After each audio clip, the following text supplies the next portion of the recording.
That was my grandma's. Ugh. Don't worry, ma'am. All of your stuff is in okay hands. Just okay? Well, they don't give 2.5 stars to just anybody. Here you go. What's this? It's your piano. Hold this for a sec. We don't have a piano. No. But the neighbors do. Just okay is not okay. Looking for a moving company that's on time, isn't milking the clock, and doesn't charge for shrink wrapping items, disassembling, and reassembling furniture? Would you value a team of hardworking guys that care about your belongings? No, really. Like, if any of your possessions were damaged or lost during the move, they'd cover it that same day. Well, Aaron Movers in Phoenix is serious about quality service, and we feel like we've mastered the art of moving. Since 2001, we've grown our well-known reputation of precaution, speed, courtesy, and planning. We've held every member of our team to a high standard and have never dropped the ball. Now that I think about it, we haven't really dropped much of anything over the last 17 years. We understand that nothing we touch belongs to us, and that we need to handle your belongings better than we'd ever treat our own. Because, in case you didn't know, you're the boss on moving day.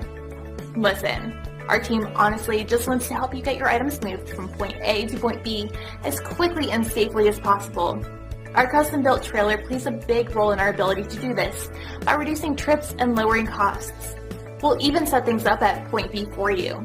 Our 5-star rating proves that hard work pays off. With hundreds of satisfied customers across the great state of Arizona, we want you to experience moving as it should be. Whether you're moving into a new office, transporting items out of the state, or settling into a new place to call home, Aaron Movers wants you to focus on what you'll be doing once you get there. Don't take a risk, and we'll take care of the rest. Click below or call Joe at 602-703-0078 to learn more or to get a free estimate. Do you need to sell your house fast? Well, you've come to the right place.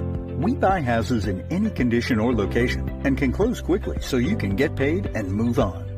Are you behind in payments, dealing with a divorce, job transfer, a fixer-upper, or have a bad tenant? We eliminate all the hassles of the traditional sales process. By selling to us, you won't have to do any repairs or updates, list with an agent, wait month after month for it to sell, hold open houses, or pay any out-of-pocket expenses. Give us a call and get your money fast.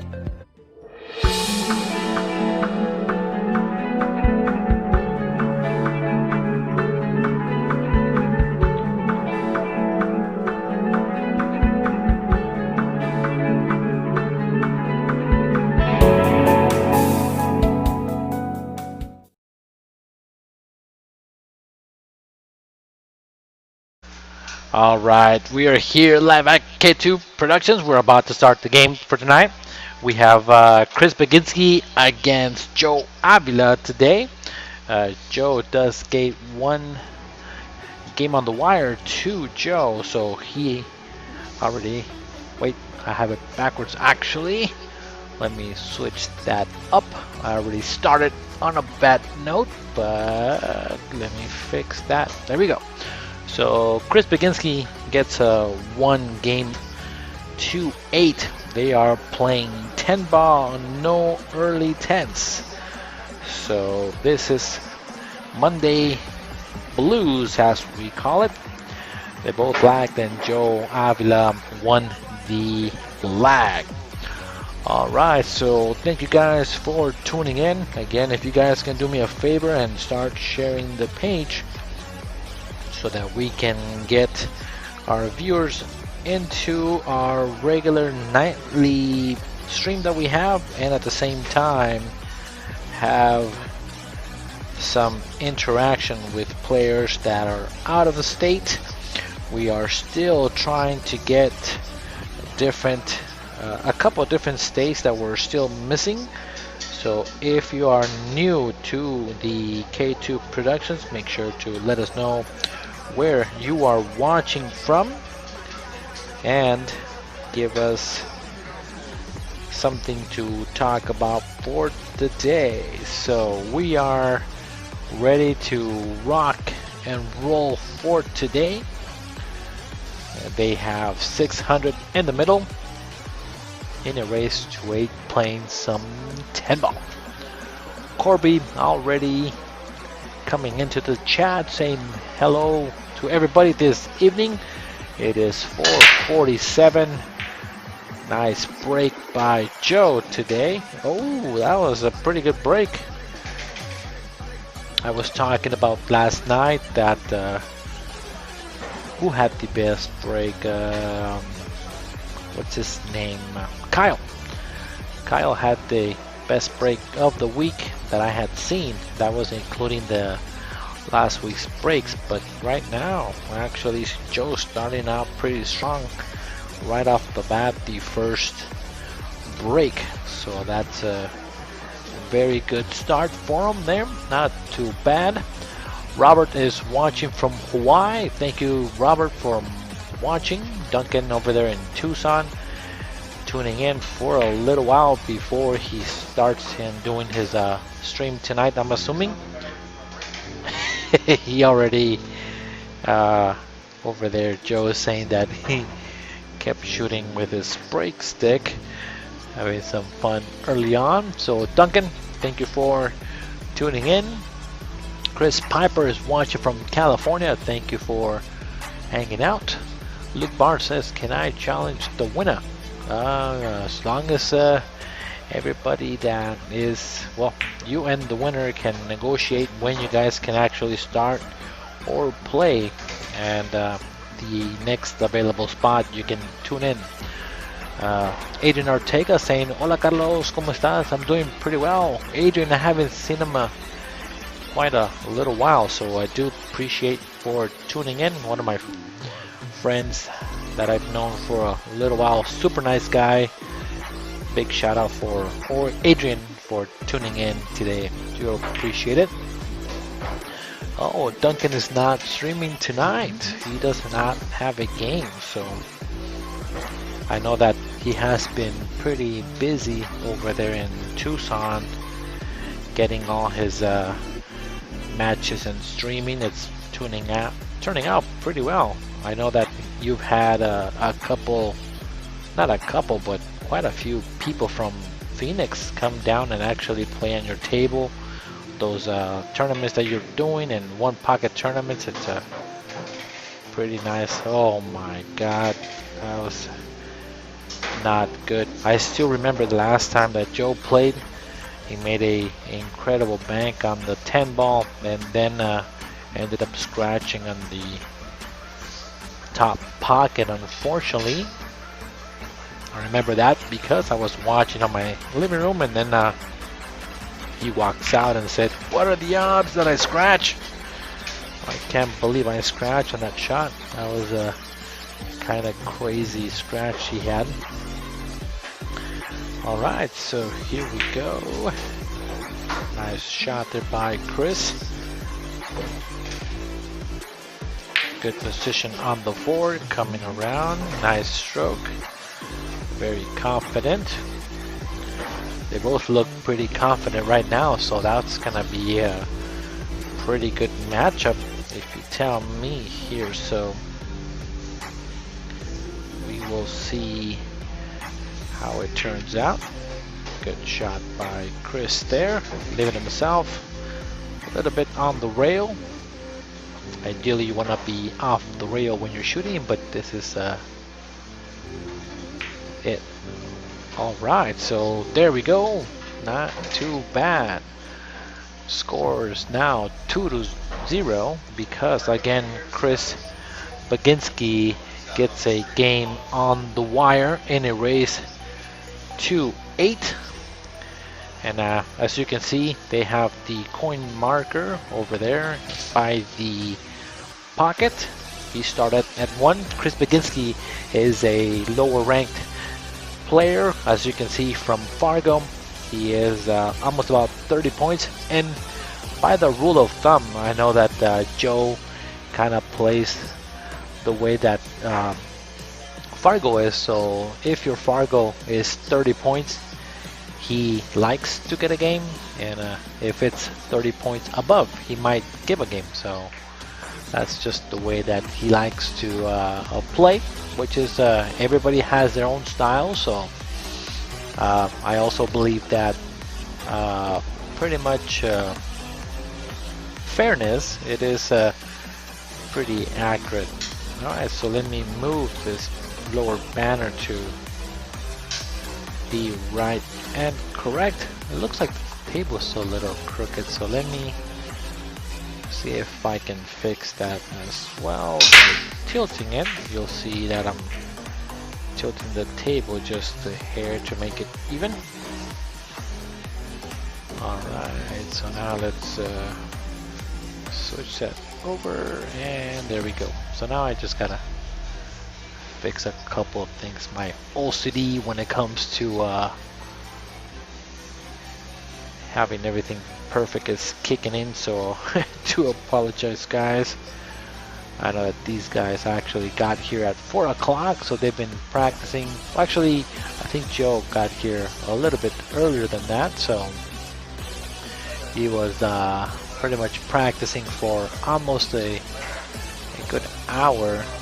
And then we had Chris also getting some table time, so these guys were pretty much ready to go, and I just had to come in and kind of set up, making sure that everything was almost ready to go. But we will fix that early in the match so that everything is better. There we go. Now everything looks really well. Alright, so the reason that Chris Baginski is already on 2 is that he does get a game, so that is just for you guys to know here. So we are pretty much ready to go which it comes to this stream. So if Duncan's watching tonight, who is the next match that you have over there in Tucson, or do you have a tournament again over there? I know that we kind of briefly talked about the pool itself and what would be something to do and everything, but just curious if you are booked for a little while now. The screen just went black over there. Oh, nice carom. Bank carom on that ball. Just gotta bank the ball one more time. And I'm getting a signal that I think the game changed. Yep.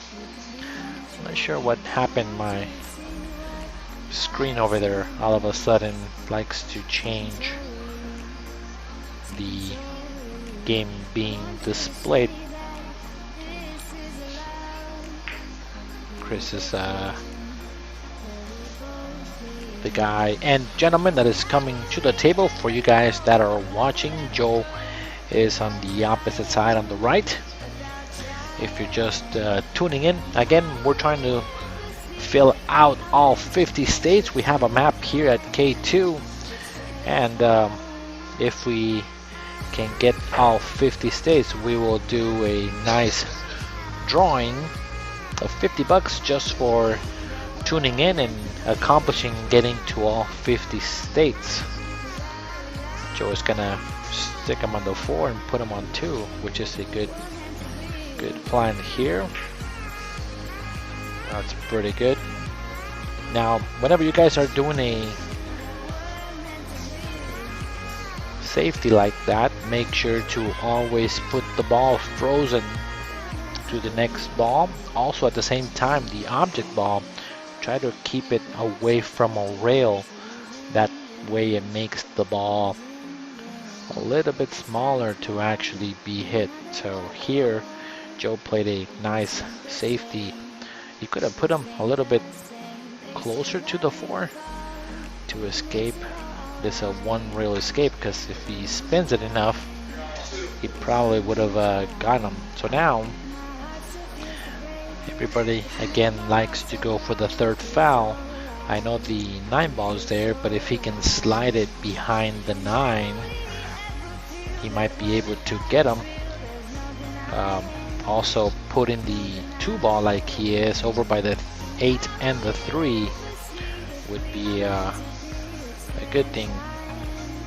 So now he's kind of looking around what to do, trying to place the ball and Again, if he puts that 2-ball by the rail, it's gonna be a easier hit. I think I like the other idea by shooting the ball over by the 3 and the 4, but that worked out pretty well. There is a 1 rail kick though. I'm not sure how much of the 9 is being blocked, but that was a pretty good attempt. So now Chris needs to do a 1 rail kick. Let's see if he can make contact with the 2. Very nicely struck. Almost made it. That was good. So that completely erases his being on 2. Duncan says that there is a match tonight. I'm just not gonna be there, but tomorrow is Joe Guerra against Will Fletcher. I'm assuming all of these guys are from Tucson. Nice shot on that ball. Maybe a little bit too close to comfort. No, he has enough space for the 3. He's okay. He can get down and cut this ball, come across for the 4, as long as he makes it.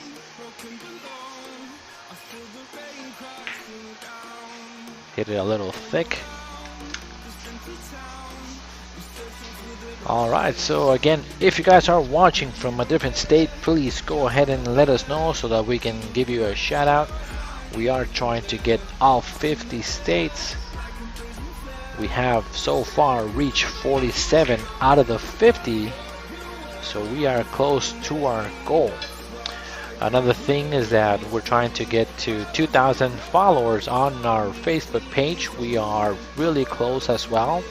I just looked at the numbers this morning and we're at 1970, so 1,973 I think is what we had this morning. So again, if you guys are not subscribers to the K2 Productionz, make sure to subscribe to our channel.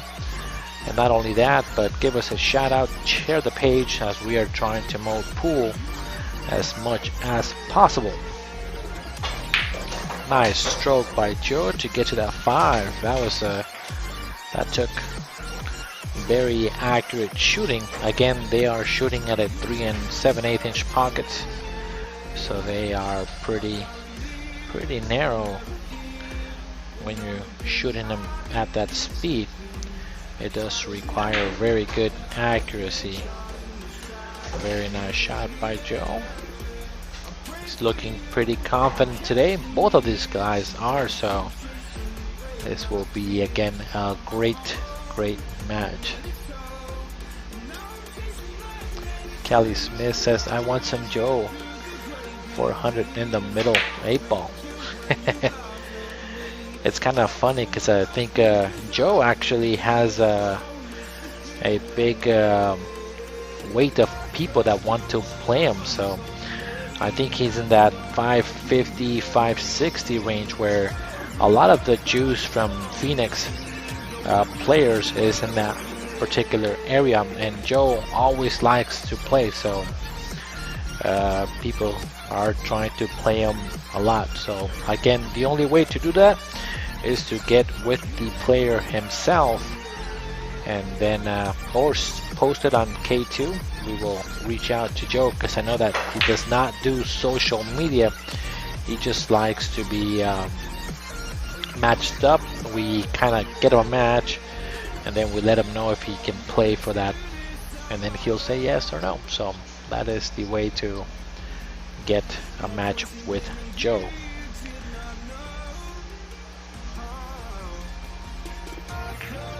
Oh, he overcut it, hit the point.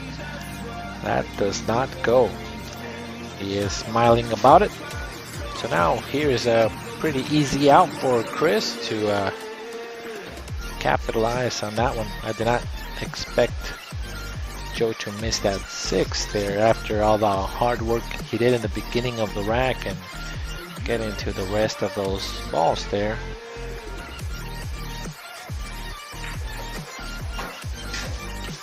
Could have been a little closer on that 8-ball. I think I like hitting the thin side and coming closer to the 8 there. Now he's gonna either slow roll it really slow and trust the table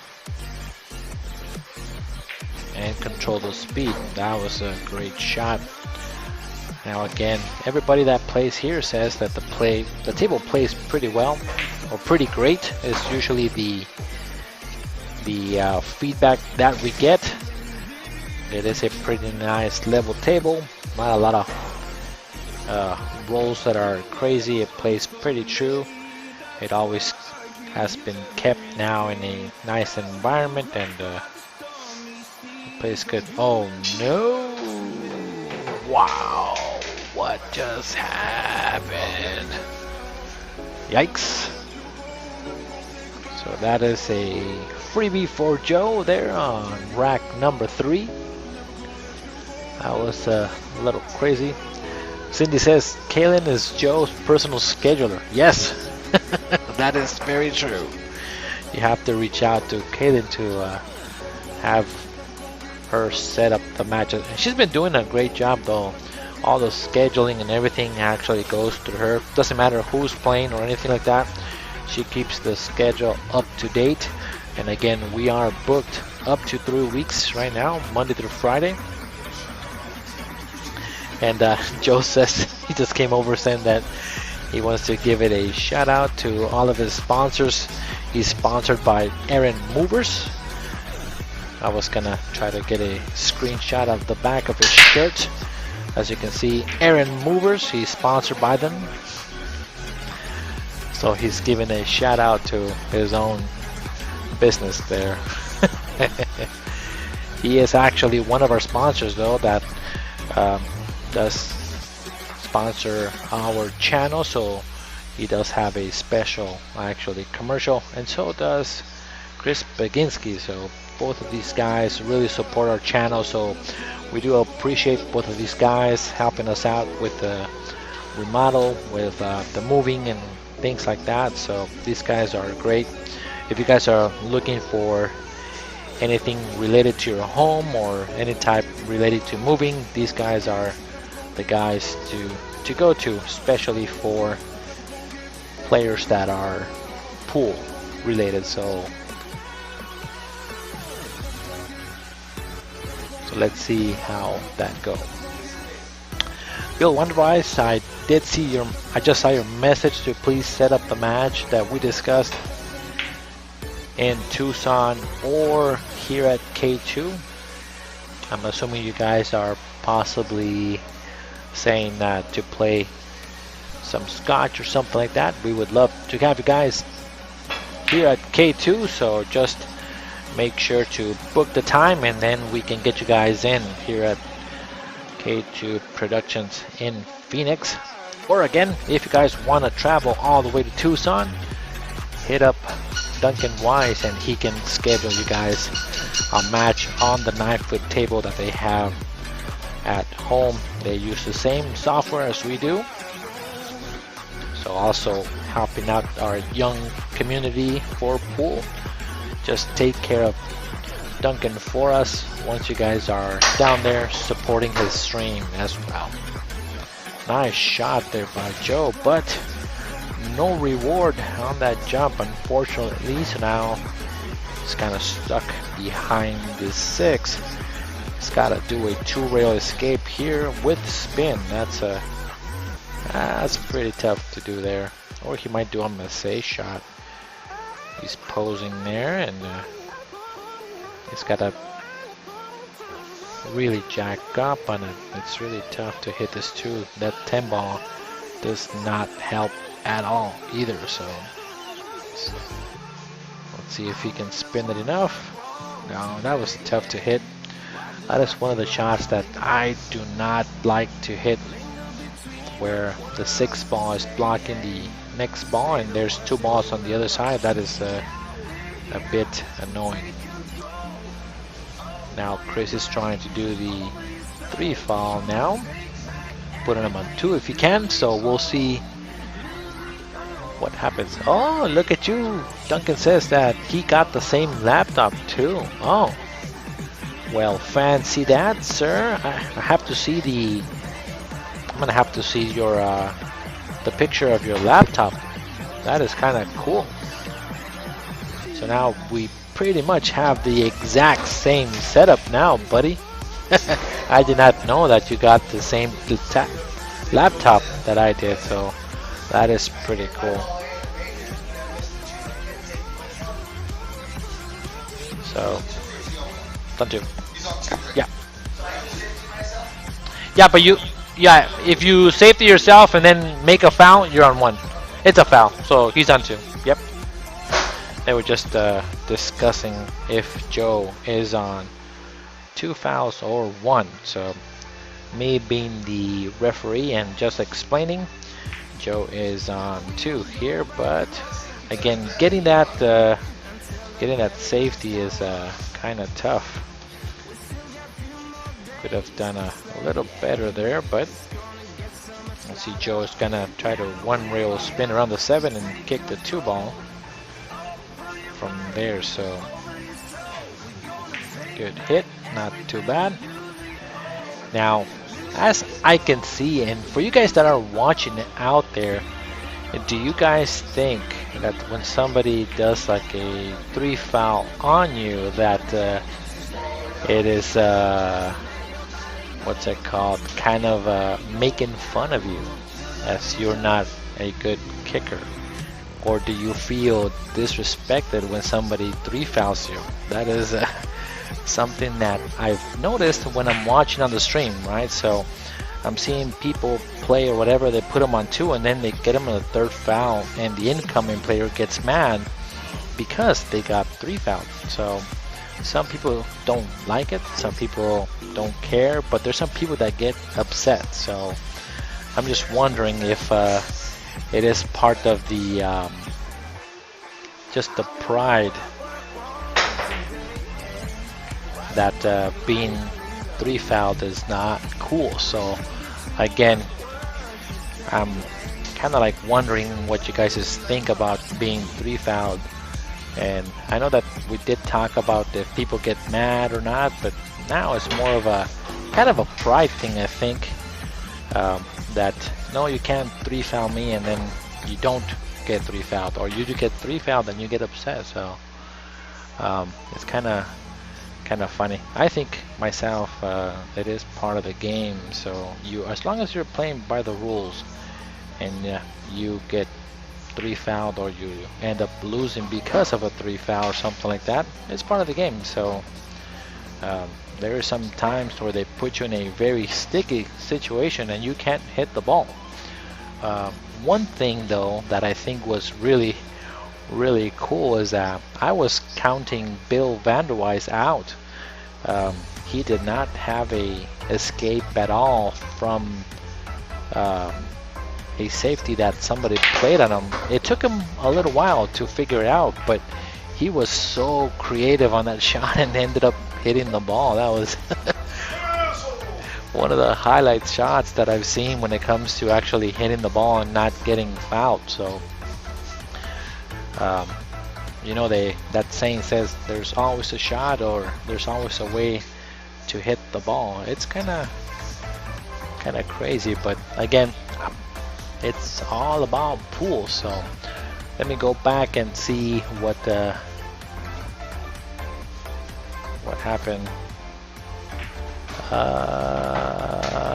Let's see. I was speaking to Mr. Bars. We discussed a Barbox single match this past weekend. Oh, okay. I see.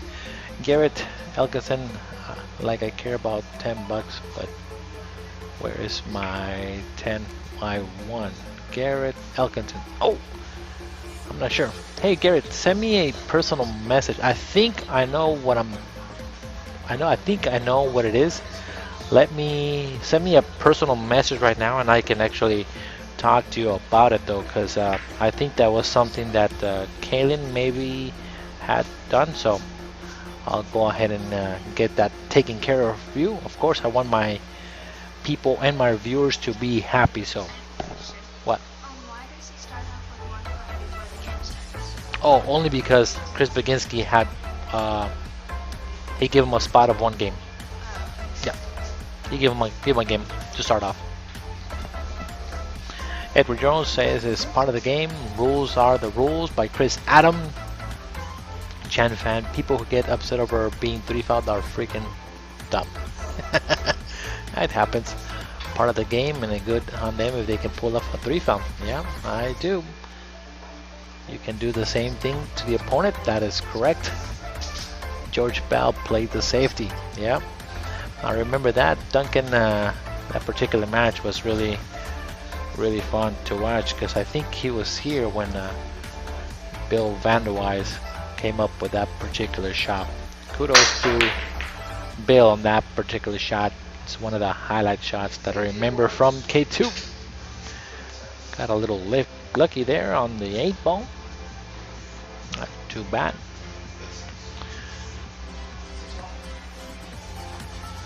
I do remember though when playing actually pool, which was like, it feels like months ago. I actually got to hit some balls yesterday for just a minute, but and I'm not making fun of Kid Casey or anything, but I made a kind of a point because he said I've been playing for quite some time and I've never actually been 3-fouled, so I kind of made it a point to make sure that I 3-fouled Kid, and he said if you 3-foul me, I will give you $10. So I was like, sure, why not? I'll take $10 if I'm able to 3-foul you. So I did, and then he was on 2 the second time around, and he said, if you 3-foul me again, I am not giving you $10 more. I ended up not 3-fouling him again on the last one though, but it was kind of fun. It is kind of fun when you get to do it to a player, but I do agree that sometimes it might be a little frustrating on myself if I cannot hit the ball, but there are some situations where the opponent does put you in a very tough spot and you have to hit the ball. So good to get that out of it. So, but it is part of the game, so it is what it is. When the game, you just can't let it get to your head. So, and Joe, after that jump, got a fortunate roll. I think that Chris was gonna make that 7 after that kick on the 6. That was a great kick shot to get shape, and he would have been out. But now he's actually sitting in the seat, fortunately, and Joe is running out after that miss, taking advantage. And this is a chance to tie up the game at 2. We are tied at 2. So he just made up the difference of the 1 game spot. Now again, these guys are playing best of 3 sets in a race to 8 for every single set.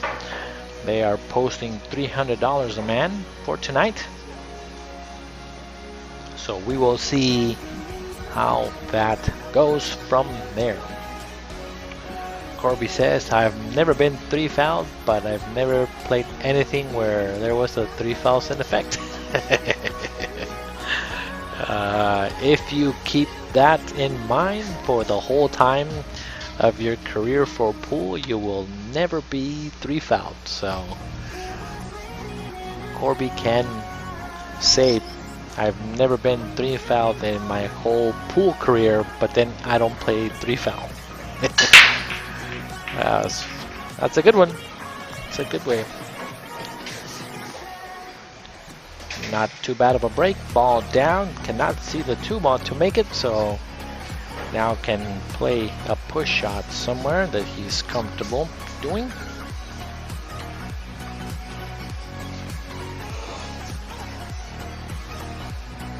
I know that Chan fan had a bet out there. Chan, did you get the other person to bet on you and take the other player? I know that you posted it on K2, not on K2, but on Arizona Pool Players.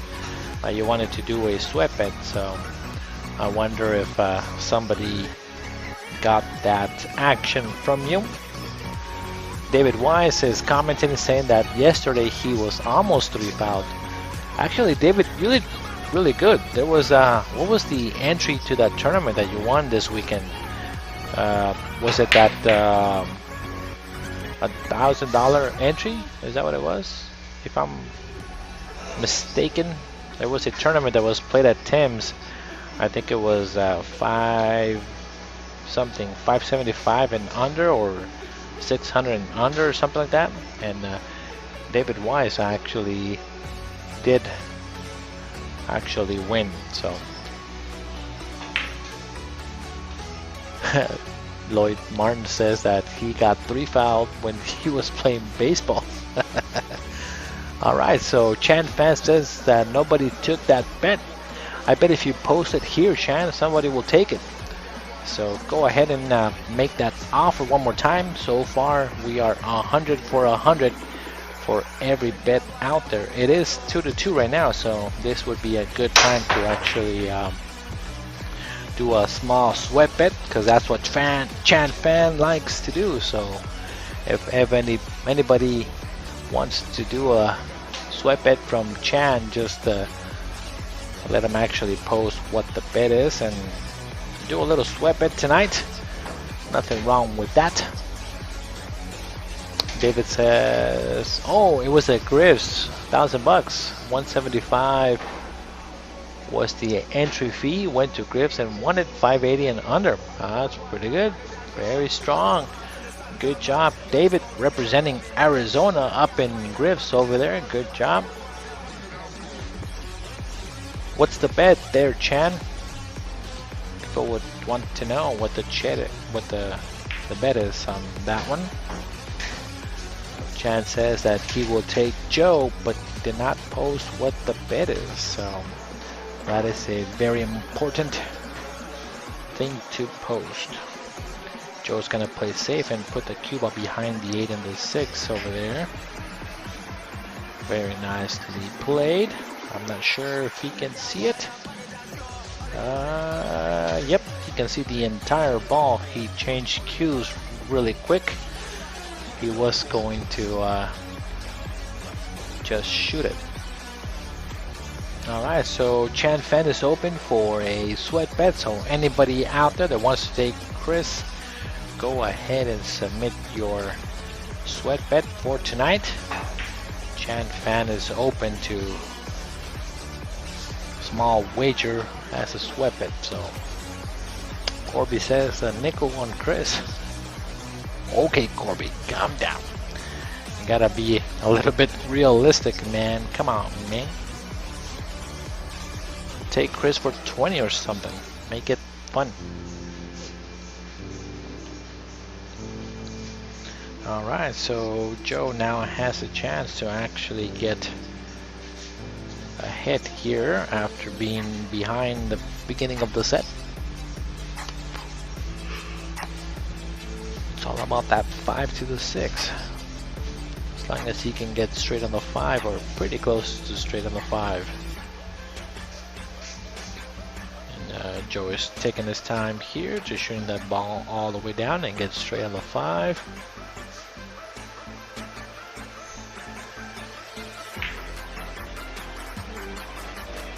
Not too bad. He might be a little slight angle. He can come 3 rails here for the 6 in the same pocket. So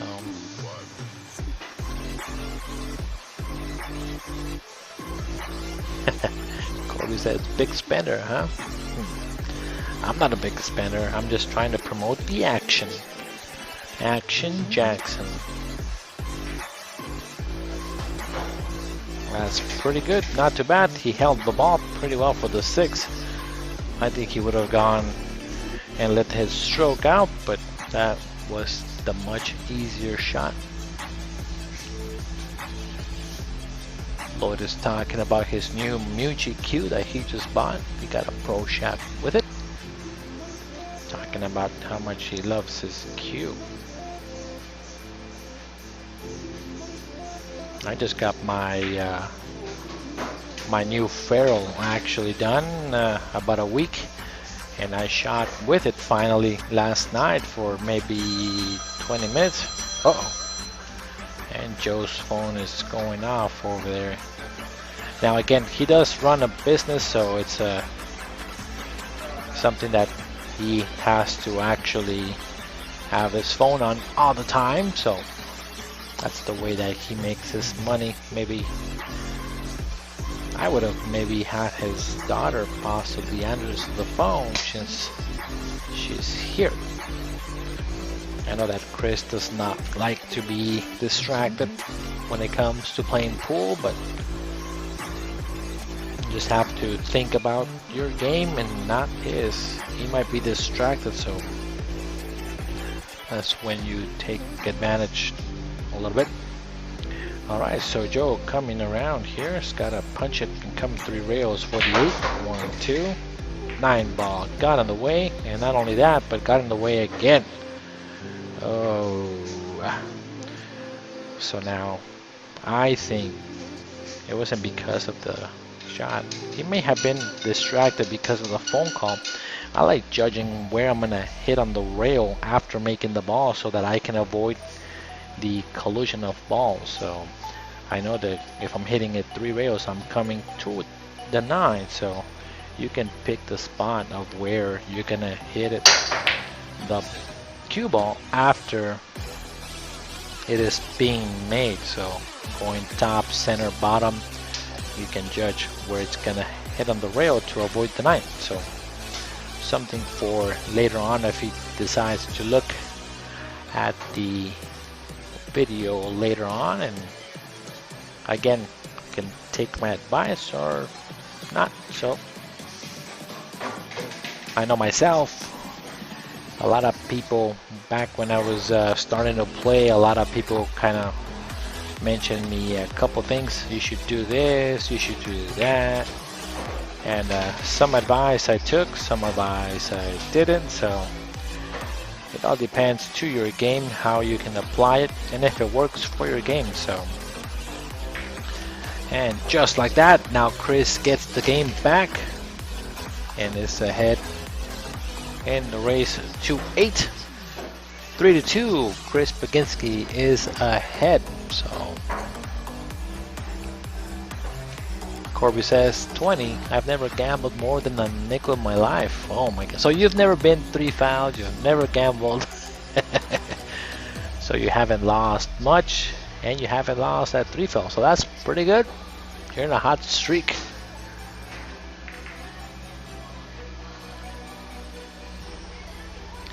And Chan Fan is still looking for action. Somebody want to take Chris? Please make an offer before the match is too far in. So I think before they actually reach halfway of the first set would be still a valid take. So somebody take the bet. I want to be 100% on bet still, so if somebody does not, I will take it possibly. Let's see.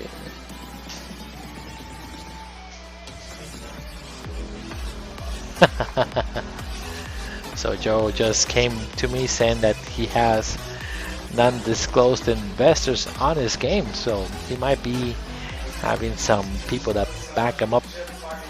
Cool. Okay.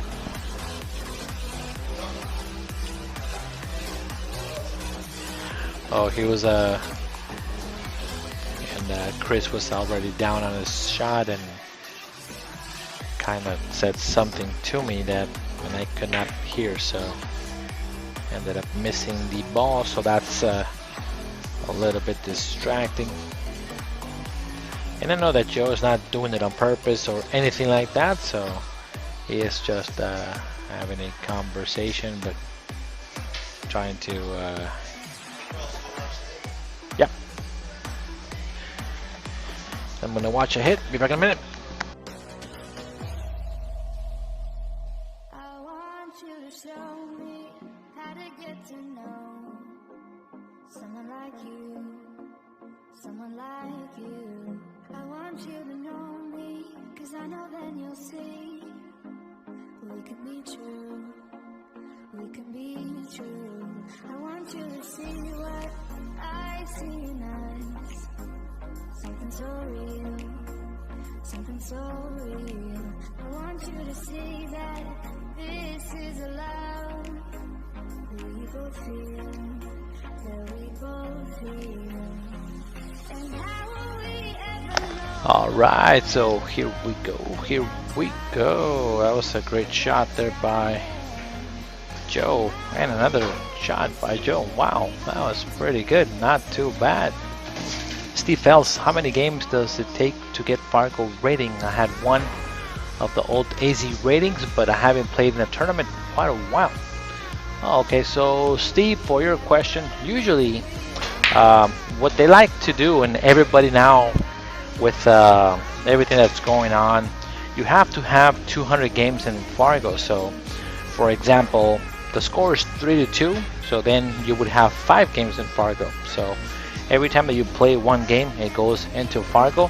You just have to play in a tournament that actually lets you play in tournaments even though you're not established. So normally when it comes to like a big tournament or something like that, they do require you to have about 200 games, or at least that's what we do with our K2 Productionz tournaments that we run. But the nightly and weekly tournaments that are around here in Phoenix or maybe in your hometown, you can go ahead and play those, and then once you get to 200 games, they consider you established, and then your Fargo's established. There is a starter rating though, however, that for example, if you're a 7 or an 8, they might start you as a 550, 575. So that's how the Fargo then starts, and it fluctuates up and down depending on the games that you have in the system. So yep, that's how you get your Fargo established, and that is what their Fargo is, as you can see on the scorecard here. Joe is a 544 and Chris is a 509. Boston Chavez says that he is ready to play someone.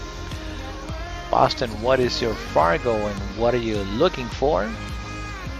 And you have to post it on K2 so you can come and play, and then see you on the stream. So again, the way that we operate here at K2, you have to reserve your time along with your opponent, and after that you actually get to come and play, reserve the time, and go from there. So oh, what a shot by Chris. Just unfortunately that the ball jumped off the table. That was possibly what's gonna happen, so it is kind of crazy. You're welcome, Steve. Not a problem. We're here to help you guys out. If you are in Phoenix, I know that when Metro opens back up, that is the place to actually go and play in tournaments.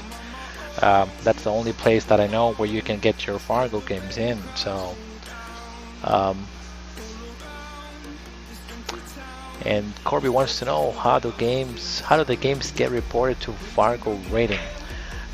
If you're running a tournament, they have an app where you run the tournament based on their app, and then as soon as you enter the scores, the next day the games are actually scored into Fargo. So they do have that software already and ready to go.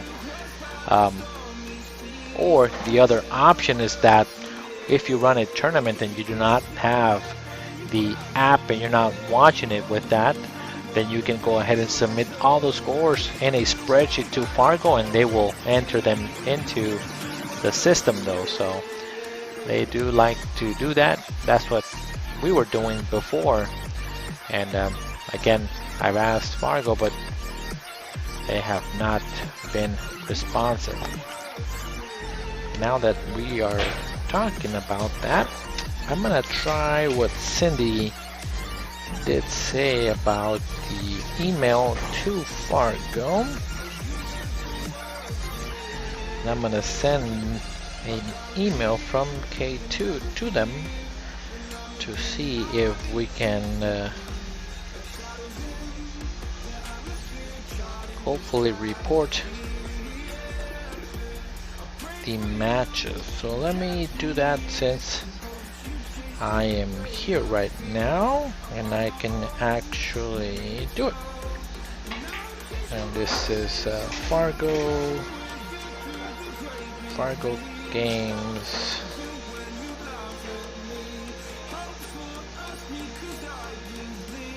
From K2 Production.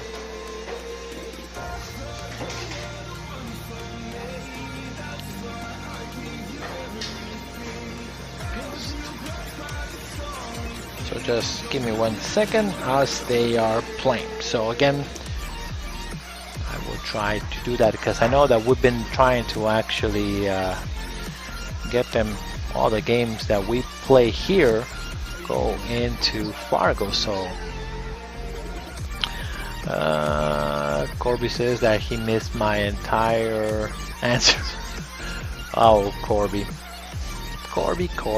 No, what I'm saying is that you can do it on their app when you're running a tournament, or you can put it on a spreadsheet and send it to Fargo and they will enter it into the system.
Okay, alright.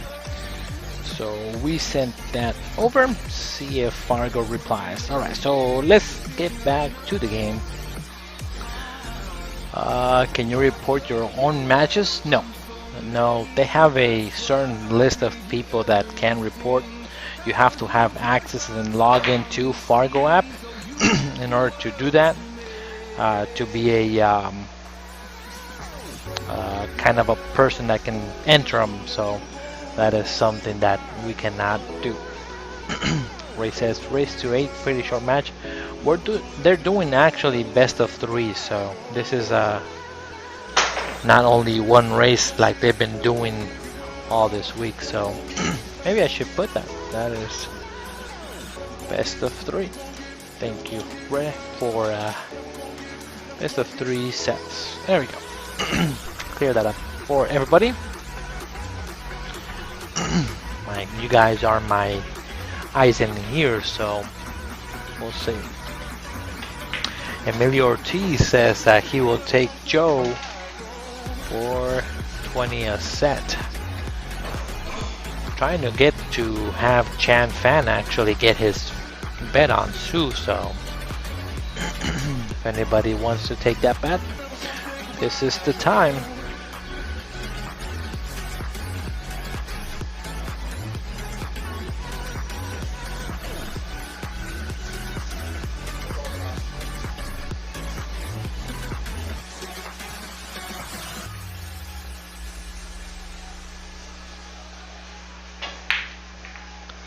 Oh, that was a good attempt. He was trying to make the 3 and bump the 4 ball out. It would have been perfect on that shot. Almost perfect. That 4 ball does not go because of the 8.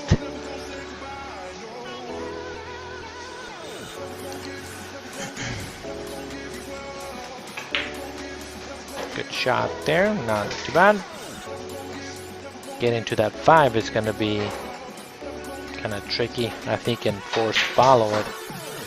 Come around. Very nice shot by Chris there. I think you can see the entire 5, I think.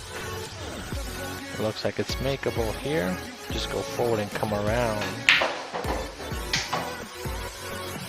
Nice shot there.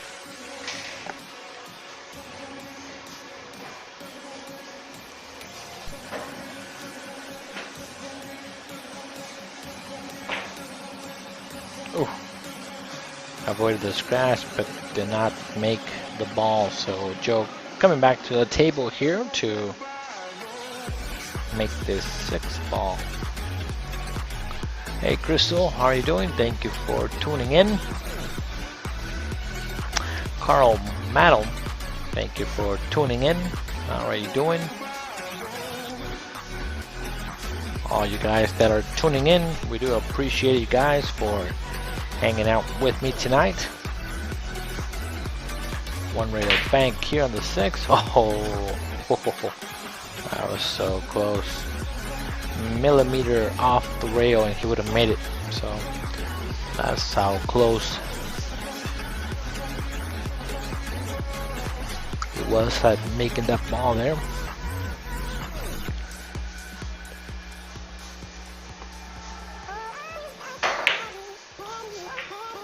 He was jacked up on the 6, so that makes the shot a little more difficult. Harold Velez saying, "Hola, ¿cómo estás, Harold?" Thank you for tuning in. Also, Joe's looking at the save to put the Cuba behind the 9 there. Have the 6 ball float up the table. He wants to marry that Cuba to the 9.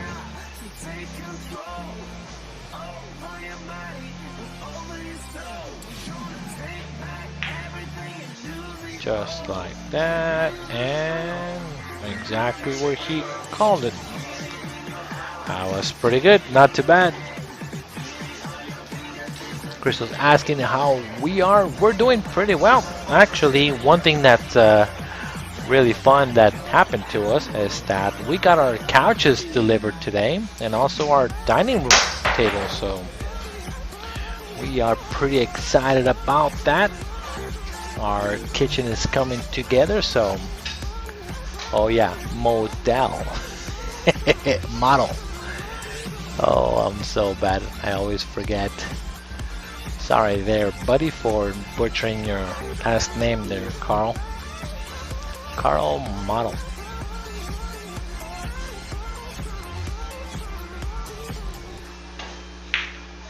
And try to bank that 6. Now let's attempt. So now it's pretty open for Chris. He just gotta roll, make the 6, make the 7, 8, 9, and 10.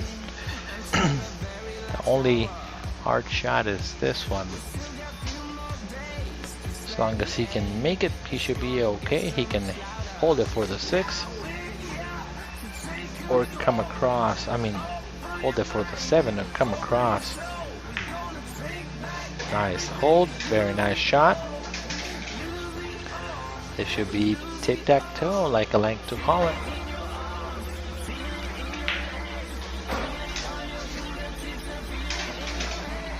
Now that I see that Emilio popped up in the stream, Emilio, have you been playing anywhere else recently? I know that I like the game that you have and your composure and pretty laid back. I like the way you shoot, so I'm just curious if you've been playing at a couple other places besides here, because just curious. Cindy says, you know, Kaden's still blaming me for the couches. What do you mean? I don't know what that means. There's Cindy. Bond needs to slow down. Not too bad. Chris is ahead. Chris is now up 4-3 in a race to 8. They are playing pretty even. Thus the score is close. This is a race to 8. Best of 3 sets that they're playing. So yeah, we got our dining room table actually delivered to us today. They delivered it around I say 3 o'clock, along with our reclining couches. So, and Chris hadn't been here in a little bit. He's the one that actually helped us out with our cabinets, and he came over and said, man, this has been looking so good. Now I remember when we didn't have anything actually done, and he came and helped us out. So big change for our kitchen to our living room space with everything. So he does approve of how it looks, and I approve as well. Wayne Tang is watching from Phoenix. How you doing then, Wayne?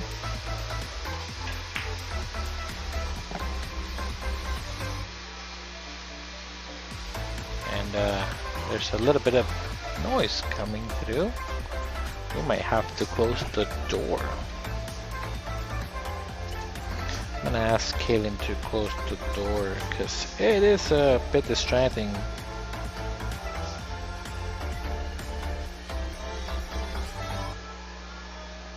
I know that Chris does not like getting actually distracted, so we gotta also respect our players' wishes. And if there's a lot of kind of noise, I know that Kaylin is trying out her new blender and things like that, so it's better to just have it closed. I don't think it's closed. Let me take a look at my camera from here. Where did you go? There it is. Oh yeah, it's wide open. Sorry guys, I didn't want to. Oh, nice shot there by Joe.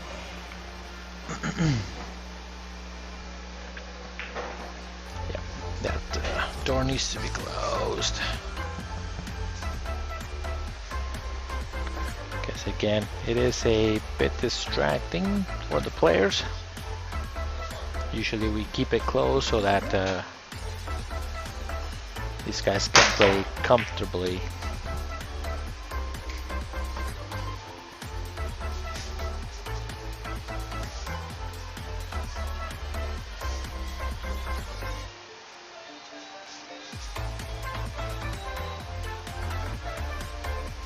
Good shot by Chris there, putting him behind the 8-ball. Oh, Cindy saying that she didn't want to spend the money. Wait a minute. No, it wasn't her. It was me. I didn't want to spend the money. I'm like, man, it's like we've been spending so much cash and everything on the couches.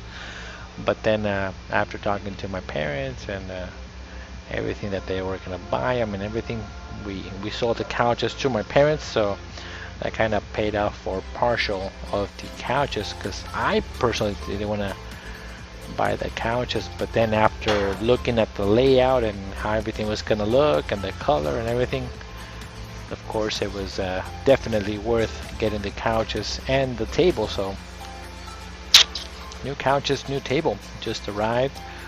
We just need the two couches that are on the side that go from the house, because the ones that we got are the reclining ones, those electric ones, and they feel super nice. I got to try them out today. But anyways, let's go back to pool here instead of talking about too much remodeling talk here at K2. It feels like. Very nice shot there by Chris. Hit the point. That does not go. Don't take the shot for granted. It seems easy. You hit the point, it doesn't go. So you gotta make sure to keep that focus on all the time in order to make the ball. So Joe's gotta do a one rail kick on the 5. I'm not sure if he can hit it by that 7. Double checking the measurement there, going back and forth, which one is the best shot. If he hit the 5 ball thick, he might hit hooked behind the 10 and the 7. He wants to hit it thin. Oh, okay. If he hit the rail first, could have been hooked behind the 7. So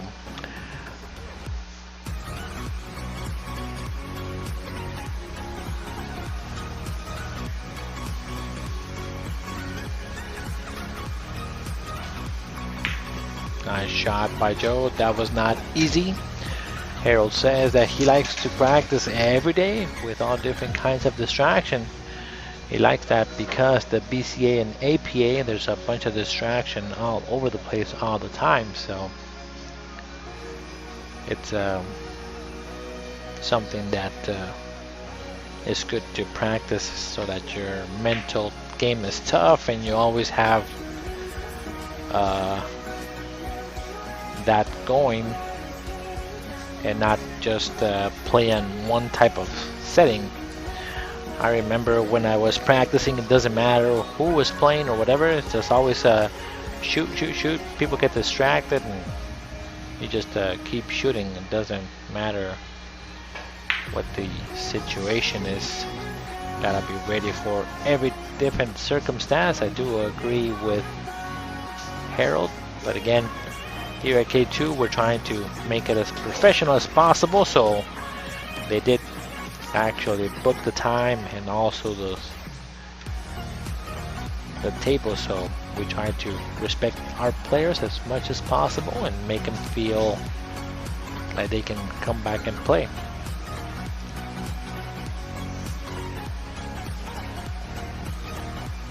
Robert Alroy says, are the players listening to the same music that we are? No.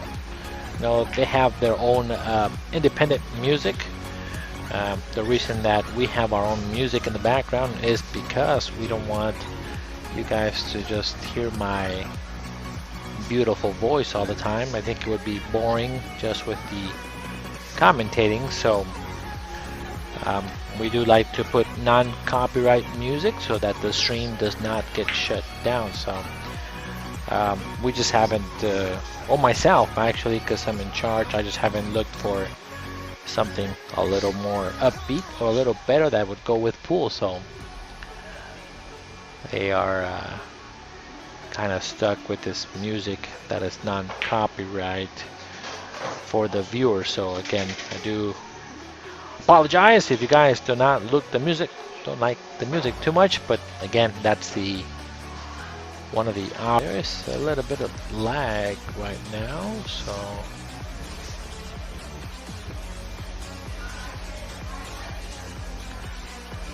okay, we're back on. There was a bit of lag on the internet there, so that is something that we cannot avoid. Nice make of that ball, but a little unfortunate. He could have gotten a little better shape, I think.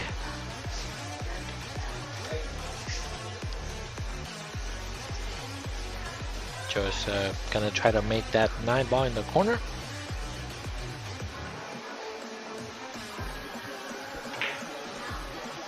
Oh, he played safe. Uh-oh. Touched the 10 ball. Throws his hands up in the air saying, I can't believe I just did that. But I think he should have shot it. The pocket was there, available, nothing was going on, so I think I would have just shot it in the hole. Robert says, oh, you have a very nice commentator's voice. That's actually the first time somebody said nice about my commentating. Thank you, Robert. Do appreciate the kind words. Very nice shot there by Chris to get perfect shape on the 10 ball here. Pretty straightforward shot. Just don't miss the 10. Make sure you aim at the center of the pocket. You don't want to rattle this ball. So very nicely shot. Taking his time. Made it worth it. Very nice. Scores 5-3 in a race to 8. So now all the bets should be off. No more sweat bets. I don't think I would take a bet now.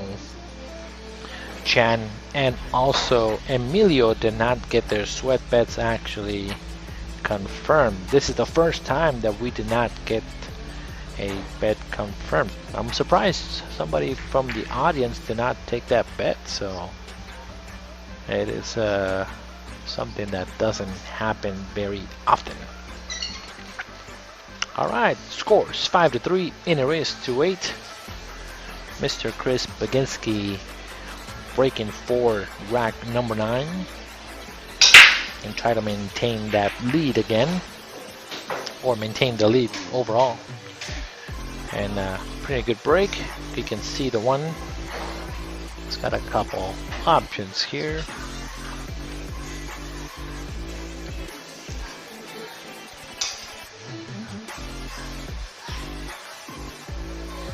Playing safety here. Possibly putting the cue ball back where it's at, I think. Yep. Try to get him behind the 7. Two-way shot also. Very nicely done by Chris. Not too bad. Spin off the rail, hit the 1. This is Joe's approach here. Good hit. Not too bad. That was pretty obvious hit. Chris Negre says, I got my bitten. He kind of rubbed it in. Rubbed it in on Chan and also on Emilio. Chris is saying, looking good bags. I'm assuming that's his horse, possibly. Both of these guys do play pretty close, so it is a good toss-up between one and another. I don't have a favorite on this one myself.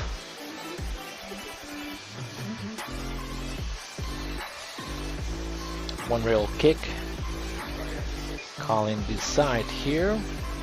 Possible escape. It shouldn't be too tough to not make contact with that ball.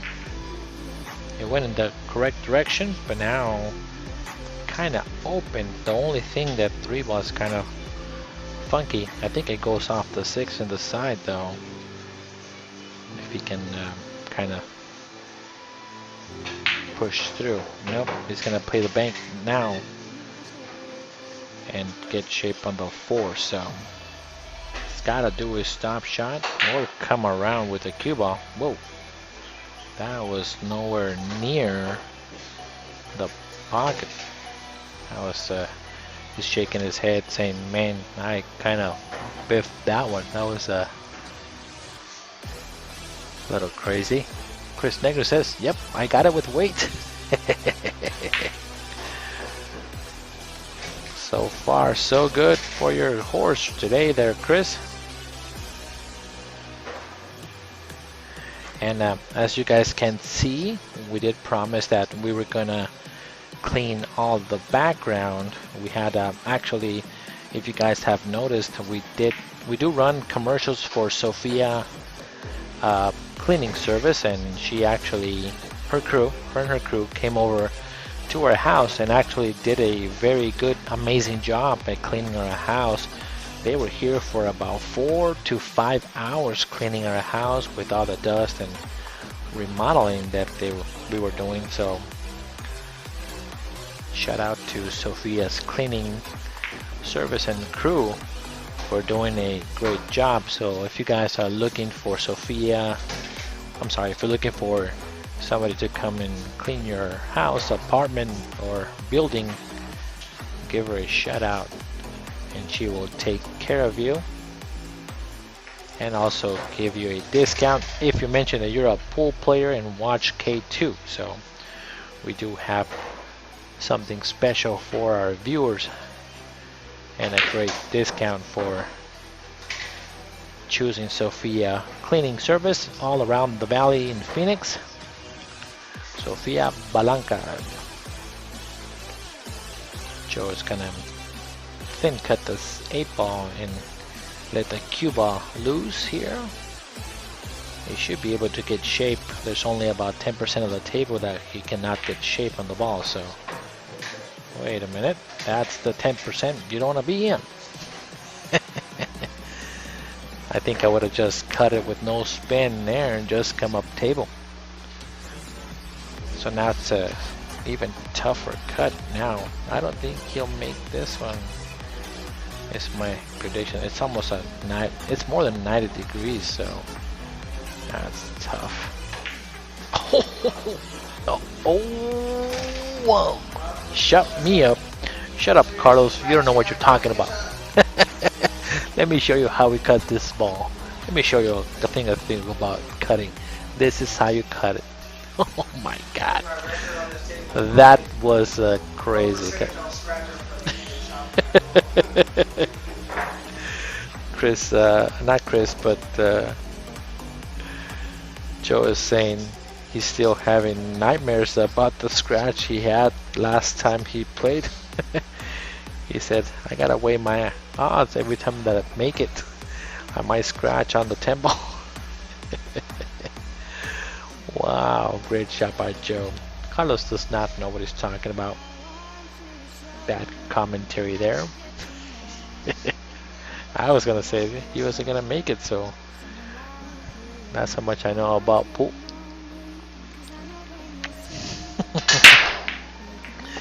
Ray says, watch and learn, Carlos. You might learn a thing or two about that shot. It is kind of fun though. I do like actually one of the things that Efren Reyes actually said in a interview one time, that he enjoys watching players that are actually lower ranked, because sometimes they take a crazy shot or they do something funky with the cue ball or do something, and then when that happens, he learns, or he says that he learned a new shot. So, and then he would go home and practice it just because of watching somebody do some unintentional shot that they didn't even know existed or they never seen in his life. So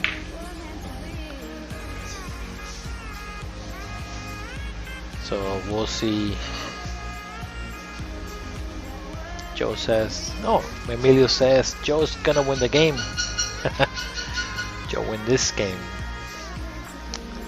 I'm not sure if he's talking about the previous cut or this one that is currently being played. Robert McElroy saying, thank God for the tight pocket, so if he would have scratched on the last shot that he cut that one ball, there's a big chance he would have scratched there had he been playing on the other pockets, the regular size pockets. So okay, Chris is looking at the cut on the one. Again, these guys are playing really close, very close in Fargo. Emilio,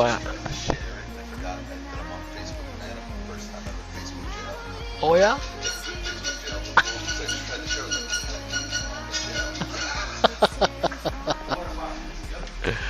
So Chris Baginski is saying that he's actually currently in Facebook jail. He can't share to any of the pages. Man, these guys are jumping and making long shots like crazy. Holy cow, this is like number 4. So I was saying that Chris is in Facebook jail. I've never been in Facebook jail. I'm knocking on wood because I don't want that to happen, because I don't want my page to go down for any reason. But anybody out there have you been on Facebook jail and actually find out why you're in Facebook jail? I hear people say a lot that they're in jail and they can't do anything. I'm not sure what that actually does. So is it like you can't share anything but you can still log into Facebook, or is your account completely locked and you can't do anything? So I'm curious about that Facebook jail thing. Reverse bank here on the side pocket. Good shot. Oh, over. Banked it just a hair. And now, also, Emilio, I had a question for you. I asked you actually earlier in the stream if you're playing somewhere else besides at home. I know that you love to play, so I wonder if you're still keeping your game tight and in stroke somewhere else and shooting around the valley. I think I saw you going to Tucson one time over at Duncan's house, if I remember correctly. So I think it's kind of cool that some of our Phoenix players are going there to Tucson and actually playing on the 9-foot table that Duncan has opened there house also to do the streaming as well for everybody out there. So nice shot there by Joe. Another cut that I will learn to shoot eventually. Now coming around 2 rails, possibly 3 to get on the 8. Does take accuracy and a stroke.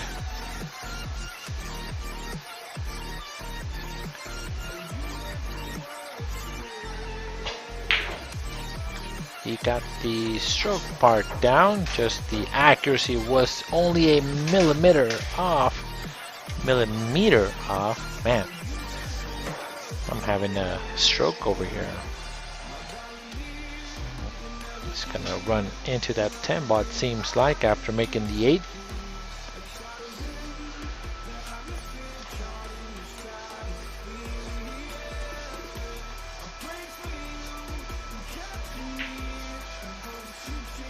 Oh, hit the point just a hair. Would have made it.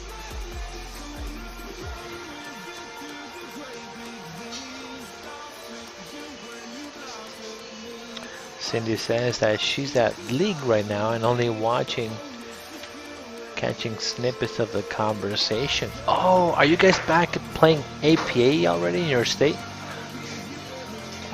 No way, you guys are back at league already? Man, some of the states are already playing league, guys. So that's kind of sad for Arizona that, well, we did have our fun for about a month, so we are pretty much a month behind from everybody based on our numbers. So they're just trying to catch up now to our fun that we had here in Phoenix. So I'm assuming that Cindy's playing APA over there in her state of Oregon, or is it Washington? Yikes. I'm gonna look bad to Cindy now. He's playing BCA 9 ball. Okay.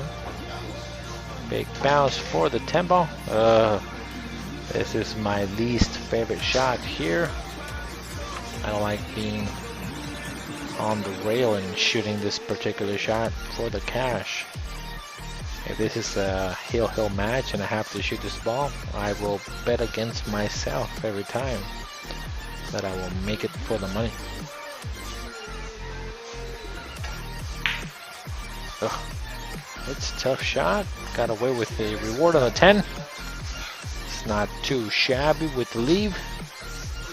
Gotta take a risk. I was right.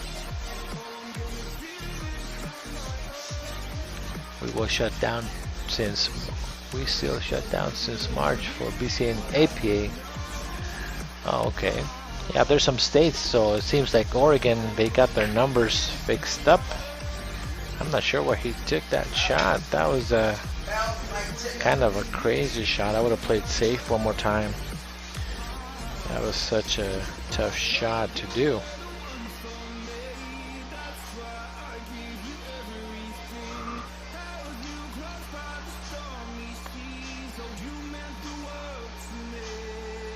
Tough shot for Joe, but after he cut the last ball, I don't want to say anything. And that's why I did not say anything, because I had a feeling he was going to say, let me show you something again. Alright, scores 5-5 in a race to 8. It is a very close match right now. It's not too bad. Looking for Joe on this one. Short race to 3 now. That was a pretty big swing, because that would have put Chris at 6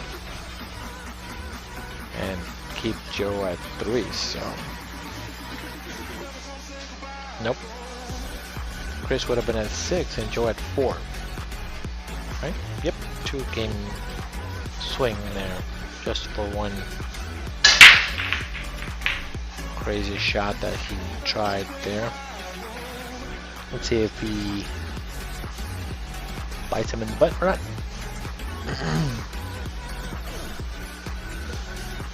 Oh, so Cindy says that only a few counties where she's at can play, but not everywhere.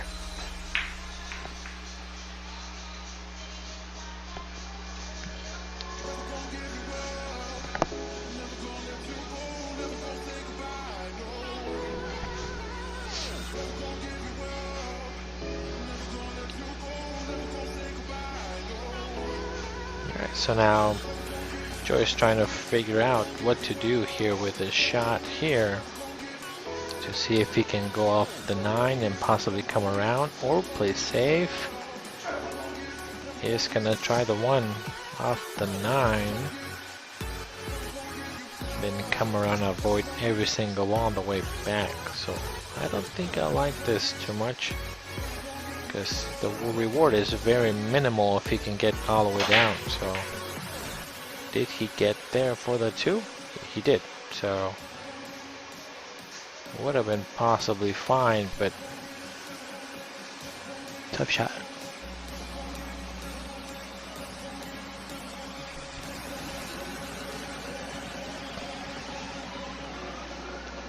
I know that here in Phoenix, since we're talking about playing League, there was a kind of a live stream for APA just done not too long ago, and also an email that we got from our League operators, Doug and Gina, and also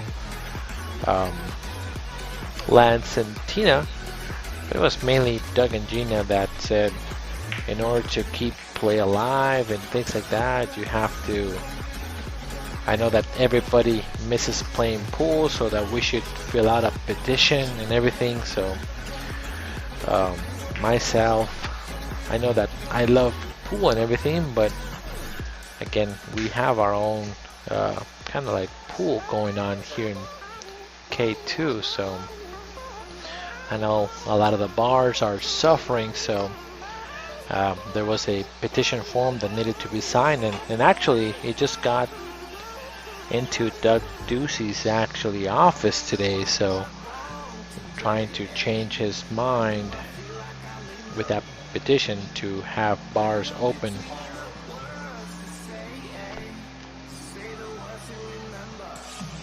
So we will see if he has a change of heart or not, so that the pool halls are open, and also that we have League back on. Alright, so Joe coming back to the table one more time.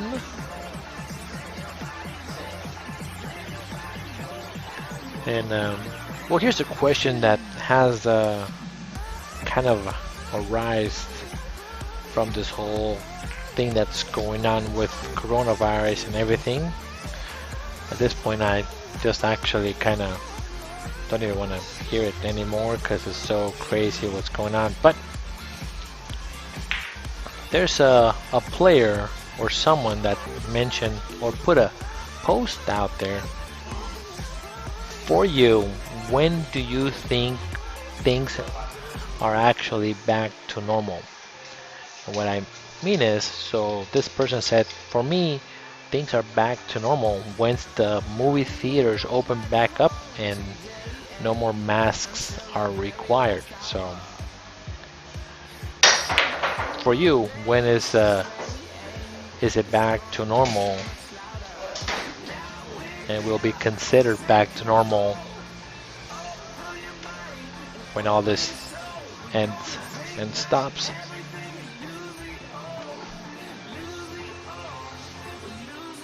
I think for me, things are gonna be back to normal once everybody stops wearing a mask. That's all that I ask. I am so horrible at always forgetting my mask in the car, or forgetting the mask at home, and I have to come back. It's a little bit annoying to my own self, actually, just forgetting that mask either in the car when I'm going to the store and I gotta go back. It's kind of frustrating that well, number one, that I'm forgetful, and then that unfortunately it's a requirement everywhere to have that mask on. So here, when you come up play at K2, we do not require the mask, but our main requirement now is pretty much wash your hands before you start play.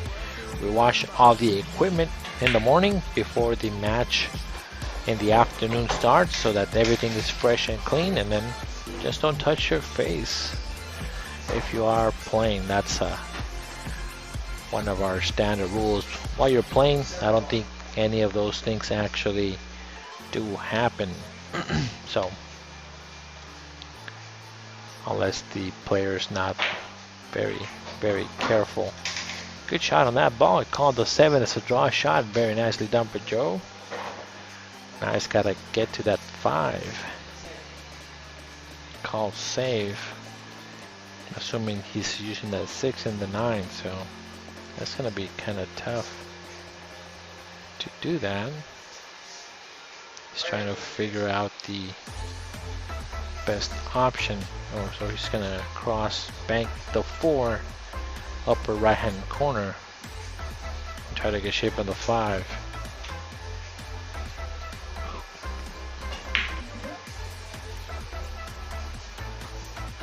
Oh, what a shot by Joe. That was a good shot.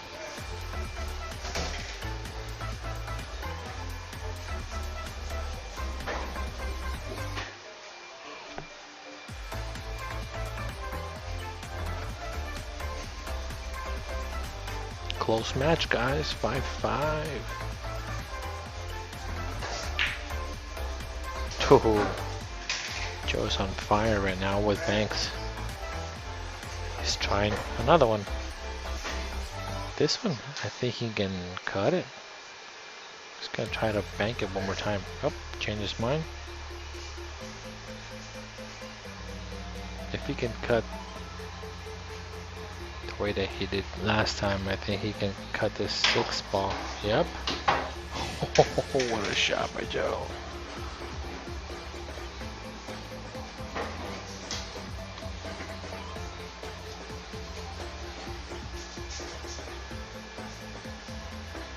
Should be able to finish this run out.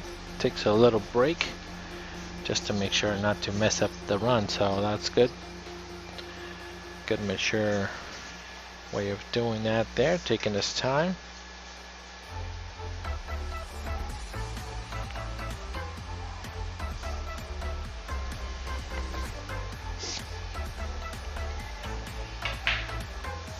Oh wow, what just happened? That's crazy. He did like 3 banks in a row and then ended up missing the 8. I don't understand. That was crazy. Now again, these pockets are not easy to play on, so you gotta also feel some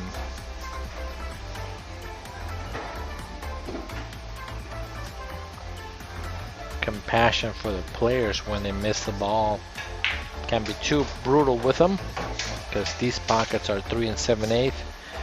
They are much tighter than your normal pockets. You gotta hit him right on the hole in order to make it. Chris can be ahead if he makes this ball. Oh, missed it. Missed the shot there. That does not go on the side, I don't think. Has to shoot it all the way down.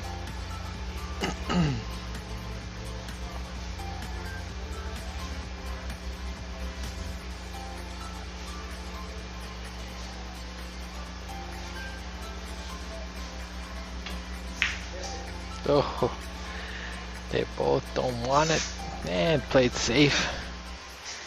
Ay, that's not too bad though. This is a pretty easy save. Just roll up the 10 ball to the top of the rail there and have the cue ball go up. It's not too tough to do, I don't think. If you can just see the save, you put outside spin and just have the cue ball be on the second diamond. Nope. He's going for the shot. That's tougher. I think it's tougher to make the shot because he's shooting opposite handed, and look, it's very awkward. I don't like it. I don't like it myself. Yeah, I don't like that shot. I like playing the safe. I know that I'm ducking, but the safe is so much easier than the shot, and I'm not coming across my body to shoot that ball and try to make it. There's a lot of movement there on my body, so it's not a natural pose to shoot it. I gotta find another option that looks more natural. But again, I'm just a commentator, so I'm not playing the game. Tough shot for Joe. I'm assuming he's going to the side there. Now those pockets are super tight. I don't think I would go on the side myself. Maybe cross bank it, but bank it short and play safe one more time and have Chris bank the long. Yep, he's playing safety. Let's see what he's doing there.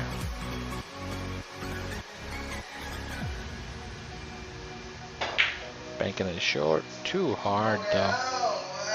Too hard. Too hard. Too hard, my friend. It's all about controlling the speed of the cue ball there. I would have aimed to make the ball over by the corner, but not too bad.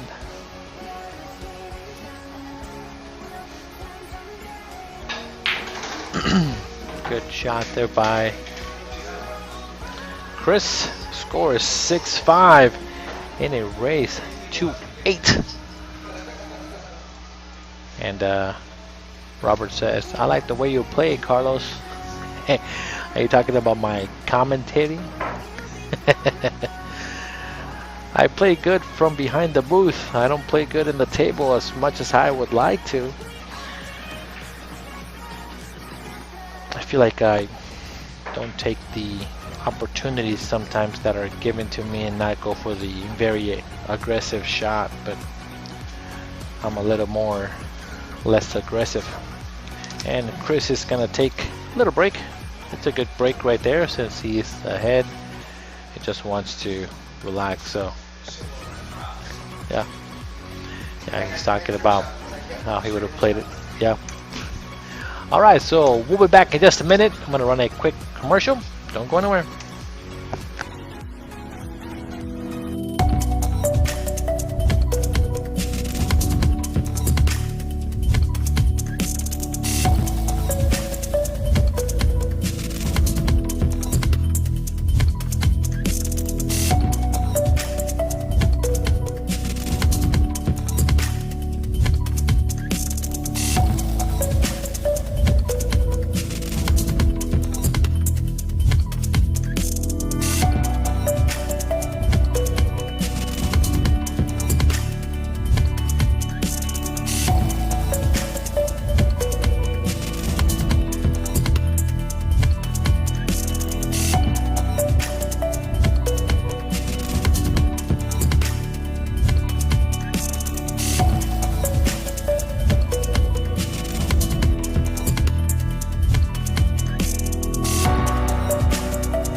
All right, here we go. Put some music back on for you guys. Robert says, yes sir, and I seen you the way you play. I could play a little better. I think if I, now with this break of pool, hopefully my game goes up a little more. And now that I'm watching all the commentary and the shots and everything, hopefully I play a little better now. And now maybe there's something a little bigger in pool. I know that myself, my goal actually was to be some kind of state champion for something. That was all I wanted, just state champion, and actually finally got to do that. So now my next thing, I would like to be a APA finalist or something like that in the national tournament. I want to finish in the top 10. That's a realistic goal. I don't want to aim for the stars or anything like that, so just a top 10 finisher, one of the big tournaments. So hopefully with again with this break I can focus a little more on my pool game and see if I can become a little better shooter. But thank you for the compliment, Robert. Do appreciate it.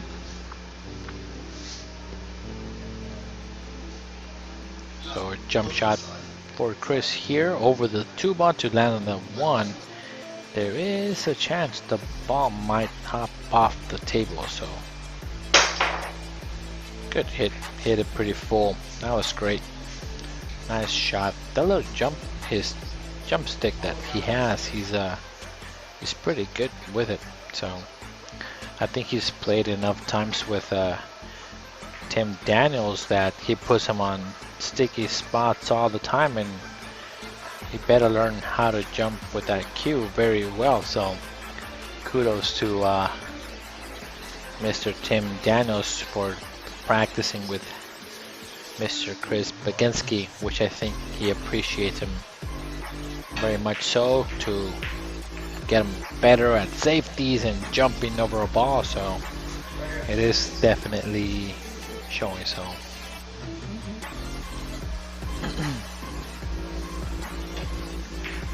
nice kick shot, pretty good save too at the same time. They're both kind of exchanging a couple firepower of safeties back and forth. Robert says that I should aim for the stars. Yep, I believe so. I want to aim for the stars myself too. But like I say all the time, baby steps. That's how you get better, baby steps. I was a 4 in APA at one time, which is like a probably like a 300, maybe 400 Fargo at one point. So baby steps got me to a respectable number in Fargo now.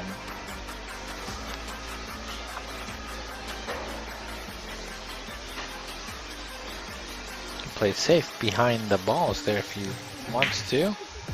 Ugh. I think I would have played safe. There was no reward unless he was trying to get straight on the 5, and he really didn't really pound it. So that 6-ball and 10 was huge to play safe. Joe's gonna bank this ball and get chip on the 5.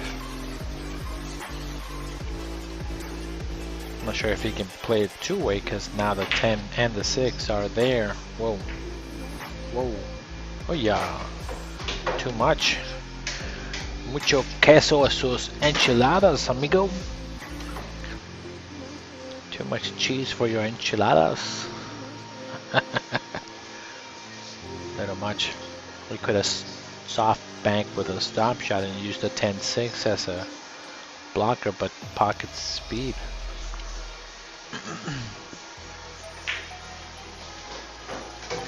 Good shot.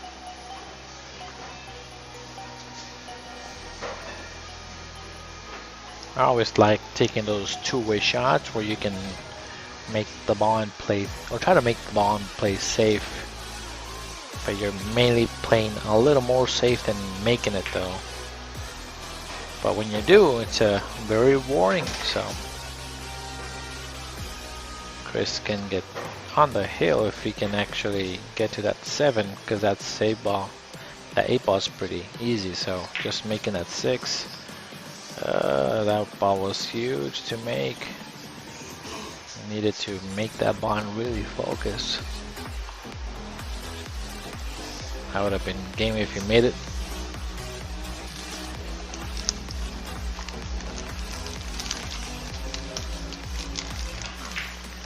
Good shot by Joe.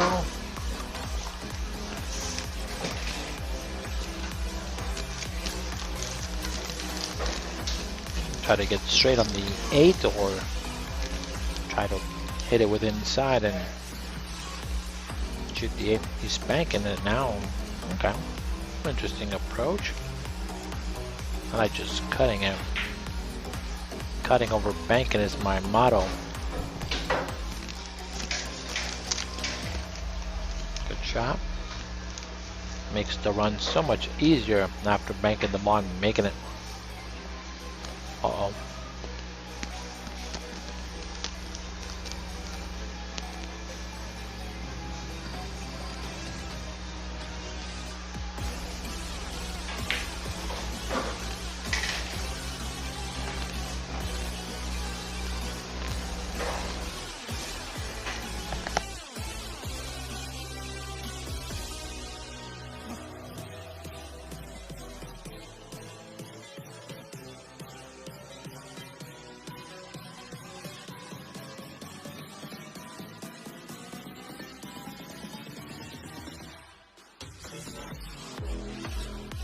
What the heck happened? Man, he's getting some bad rolls now. Puts Chris Baginski on the hill. Can't believe he actually scratched on that ball. Wow. 7-5 in a race to 8. Chris might have the first game, or first set actually.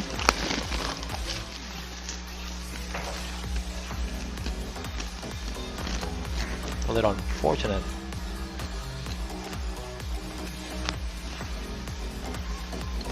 Kid is saying Joe remembered his cues today. Yeah, he did. He's not playing with my cue today, so should be ready to play with his own equipment. Good break by Chris, but no ball down. Can see the 1 to the 2 should be pretty standard. Just getting to that 3 ball is gonna be kind of tricky. If he can draw the ball back a little bit so he can hit the 2 ball fuller, be good. See, on this one, I like hitting the 2 ball a little fuller to spin it around the 3. I think he has still room to make the ball spin between the rail and the 5, just not too hard, so that he can bump the 3 or try to bump it. Oh, he tried it. Unfortunate roll. I think I would have done the same. That would have been my same outcome there.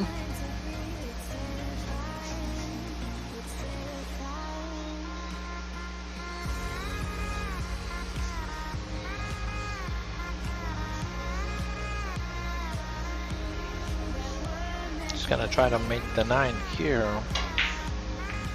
Oh, close.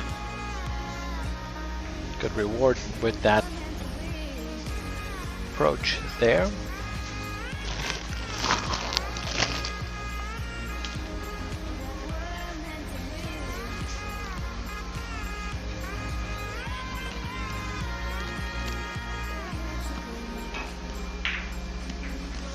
Ooh.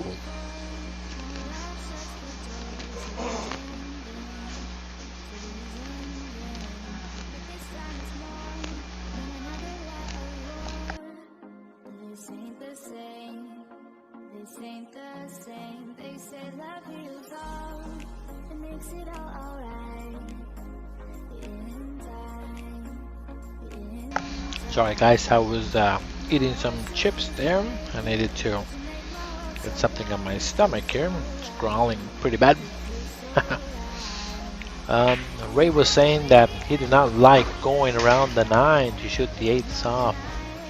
Yeah, that's I think would have been better pattern.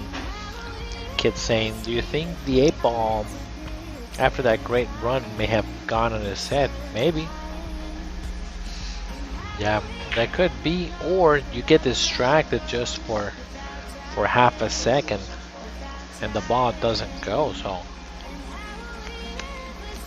I think when it comes to this this particular table, people take for granted a lot of shots. Example, like that one.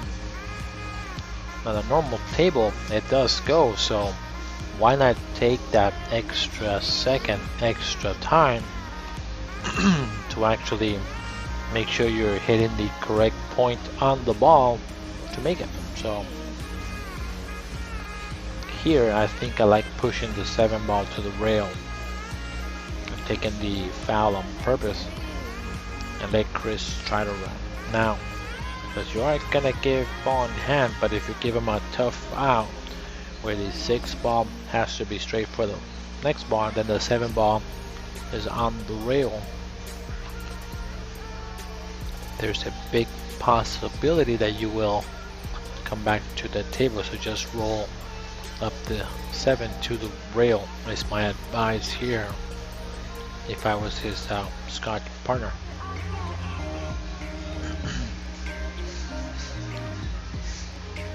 Because there is no path for that ball. It's gonna be really close. I don't think he'll hit that 4. Just push the 7.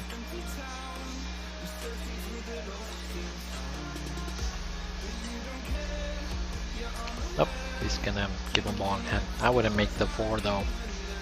I would just leave it there because it's a good blocker to get out for the 5. Just give him ball in hand and shoot the 7 in the side. Okay. Just gonna move the 8.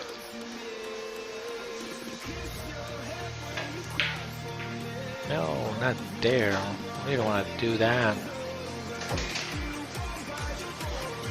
So now, because of that, he gets ball in hand to get to the 6 ball pretty easy, and everything is kind of not too bad. But if you leave that 4 there, he needs to find a way to get shape for the 5 to get shape good to the 6 to the 7 if it's on the rail. So just kind of a heads up for later on. If you know you're gonna give your opponent a ball in hand, look at the run out if you have ball in hand yourself. Okay, so I have ball in hand. I put the 4 to get to the 5 to get to the 6. How does it go? So that's how I like to kind of play. Oh, Chris is taking a safety there. Wow. Okay, he's gonna scratch. Oh no. All right, that was pretty good. Sure, if you want to. After this wreck. Nice. Very cool, very cool.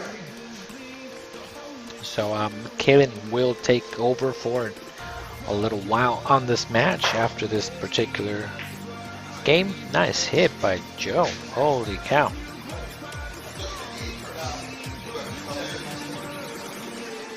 He moved it with his Q, it says, but just leave it alone. So again, Kalen will be taken over there for a minute to keep commentating on this particular match.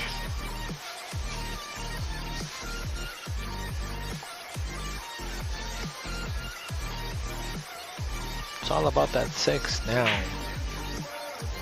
Oh, hit the other side of the point. I don't think it would have been good for that 6 ball anyways though, because the 6 to the 9 is pretty tough. Joe gets back to the table though.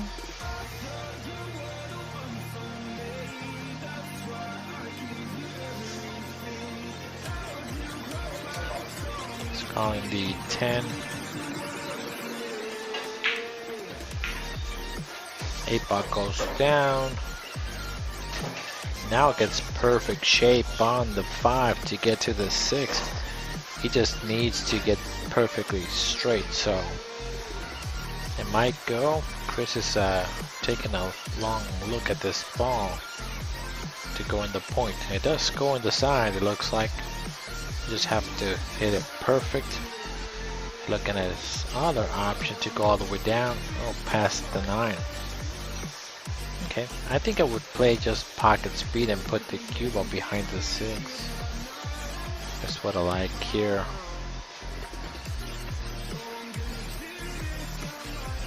But then putting it behind the 6 is so tough. You can play it short, play it safe, and put the cue ball behind the 10. Not sure. Can't see the angle too much, so I'm not sure if I would take any of those shots. So now, that's not good. That was tough, no matter what he did. I think I would have gone for the 5 in the side, because that 6 ball is tough to get to.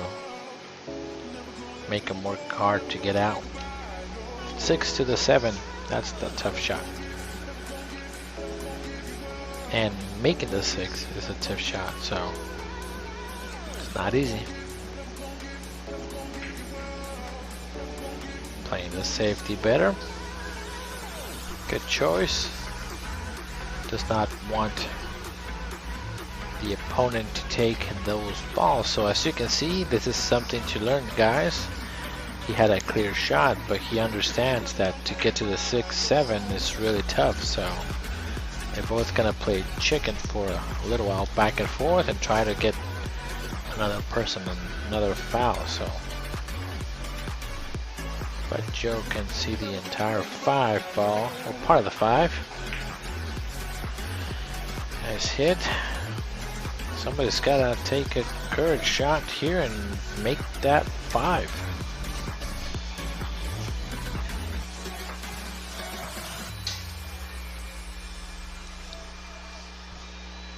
I think myself, maybe even a bank on the 6 ball would be an option too.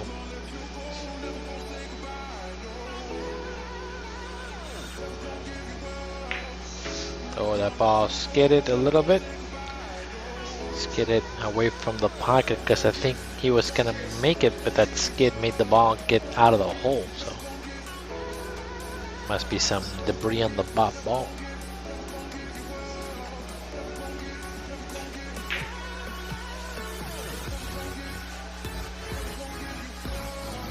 Alright, here's your open shot. Gotta make it work.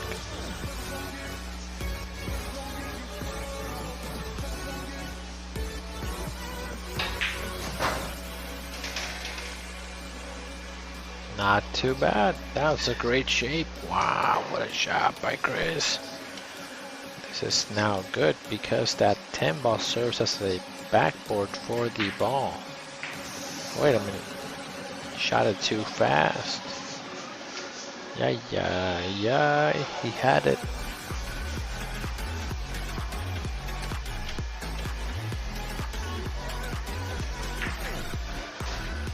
Uh-oh. Gotta spot the 10. 10 ball is coming in play. But taking a look at the 10. Tell him. Just gotta spot the 10 because it might come in play after coming off the rail. So, and Chris was looking at it. He's like, wait a minute. So tell him. I'm not gonna tell him. But you're already there, standing up and kind of hovering. So might as well just let him know. Hey, make sure that you spot the 10. I'm not sure what Joe wants to do here. Try to spin it in, maybe. That's so tough. Oh.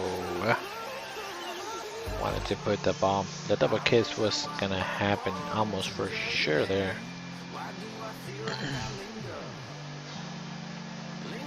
Chris is not taking the offensive. I like shooting it in the hole and coming around. Come out. There you go. Come around. 1, 2. Speed is key. Good shot. Just gotta go back and forth. Just focus on making the ball here. Perfect. Big bounce off the rail. Big bounce off the rail. Joe is looking at the shot. Yep, he can make it. Looks like he can. Come around here. 2 rails. 1, 2. A little hard there, but that's okay. Not too bad for Chris. Might take the first set here. And I will make the adjustment as necessary if need be.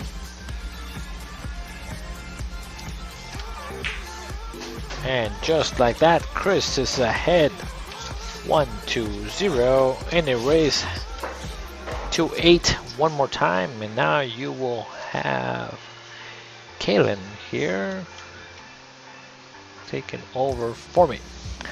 Alright, so we'll be back in I'll be back in just a minute. Let me just go ahead and have everything ready for her so that she can take over. Be back in just a minute.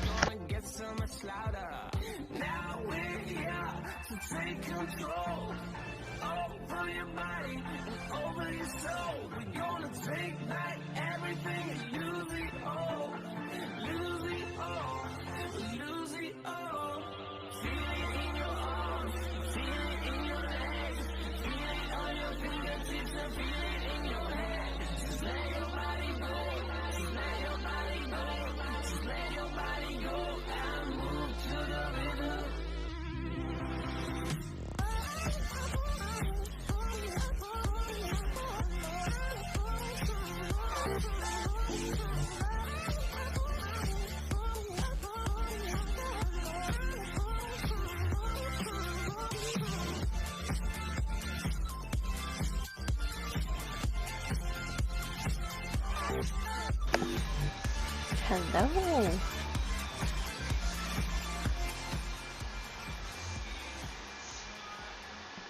How is everyone doing today?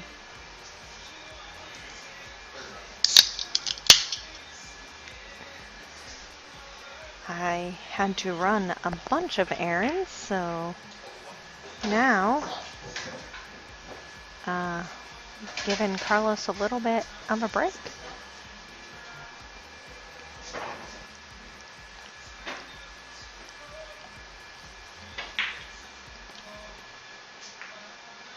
I set up, Joe's daughter is here, so her and my daughter are playing Jenga upstairs.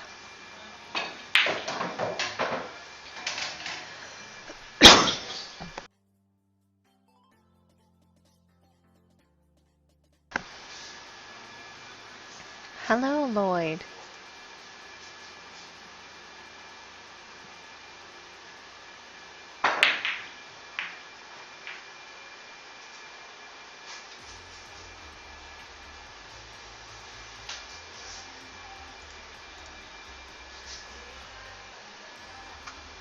It is up. Hopefully it refreshes on your screen soon. It's calling the 4-ball.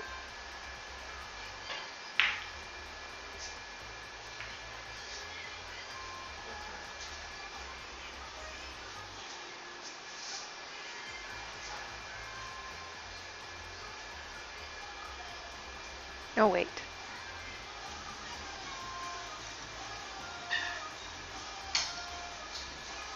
Isn't this the...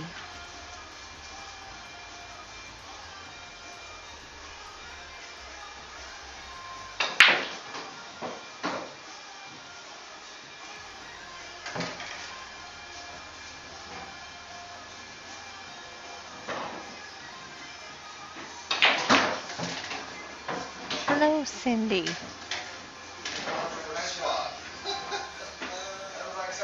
Great leave. I say sarcastically, obviously.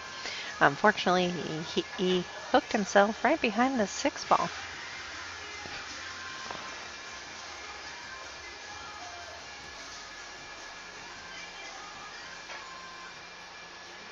Wide. Just wide.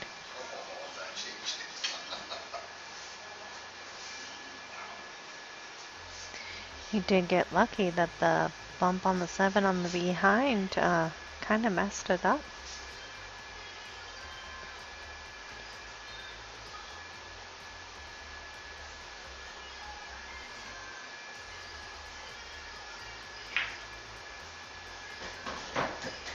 Very nice shot. That was a very small window.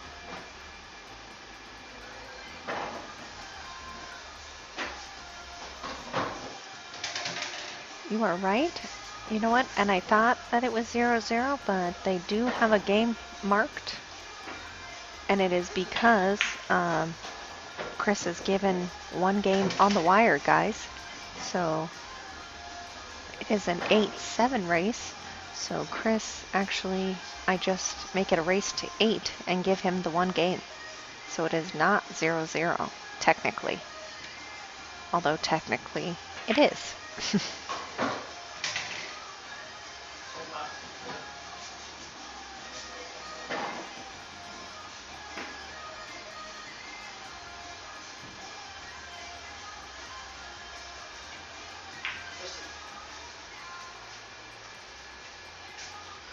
So I hope that makes sense to you guys, why Chris Baginski has won. If it does not, I can try to further clarify.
Very nice shot by Chris.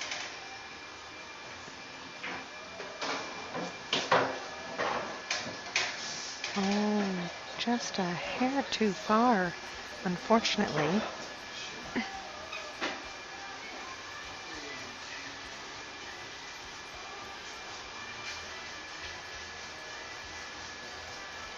That had the makings of a good run out, but Chris is a great jumper, so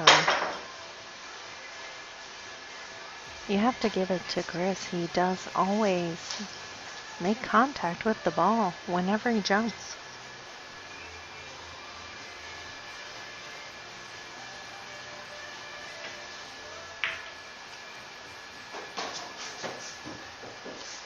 No real problem balls here, so maybe only going from the 7 to the 8 to the 9 could make it a little tricky, but shouldn't really have much issue running this out. Nice bump.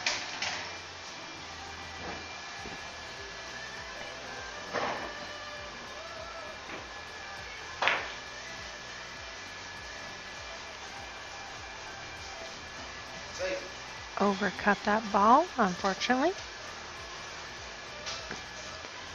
So I think that Chris can cut this all the way down.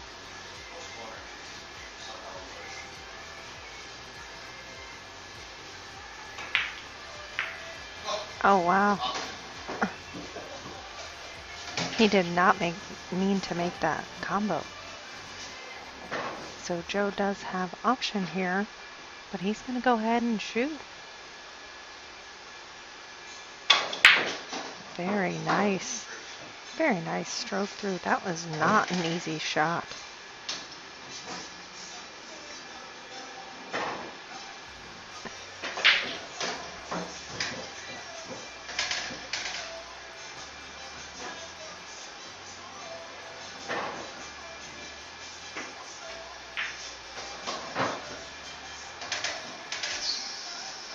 Joe had a mission on that one.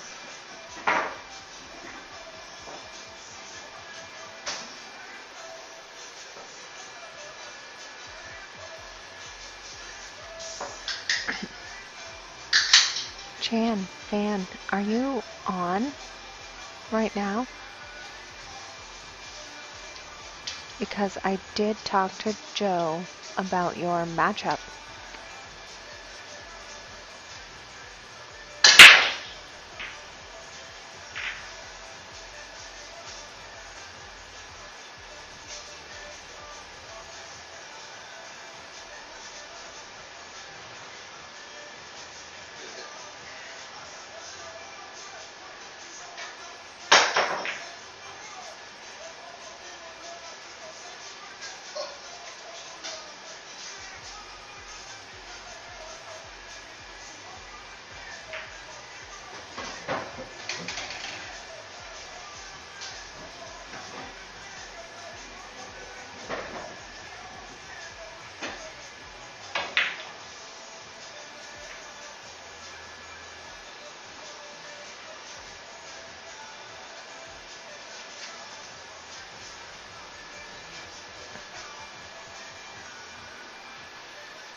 Great jump and make.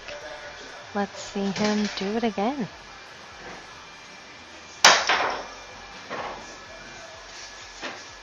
Two jumps in a row. He was able to make the first one. Great contact for the second one.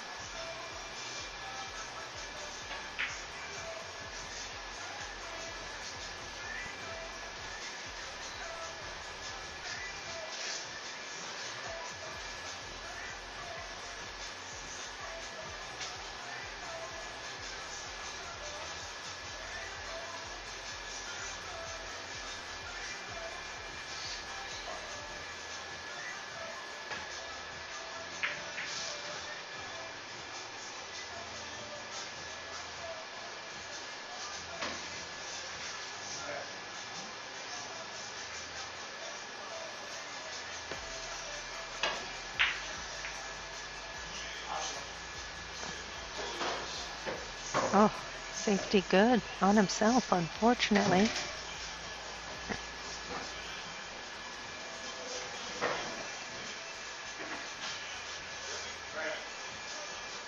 He's going to kick it and try to go off of the 5 into the side.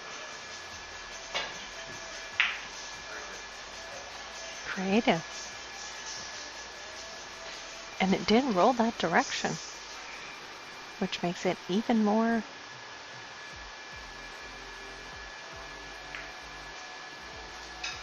Nope, I think that rolled out enough for him to be able to play safe.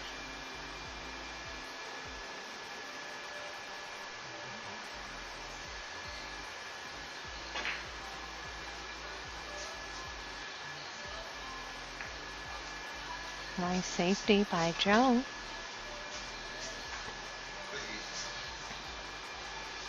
Here comes jumper. Jump. Always jumping.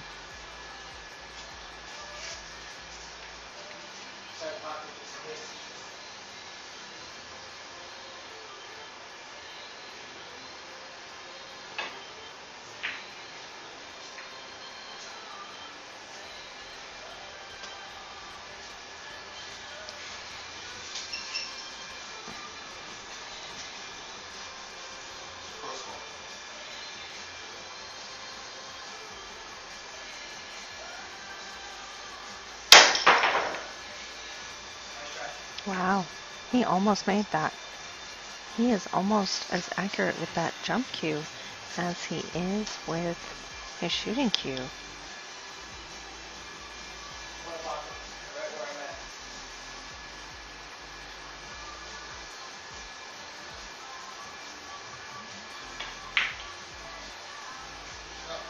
Beautiful. Right past that 6 ball. Could have almost put a piece of paper behind it, or between it. That was a great shot.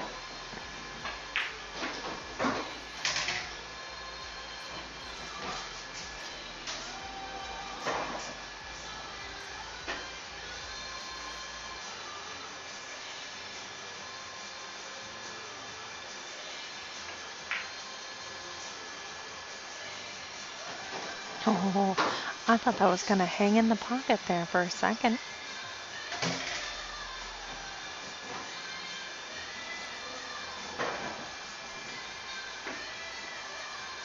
He just adjusted, so, oh, it was a good adjustment.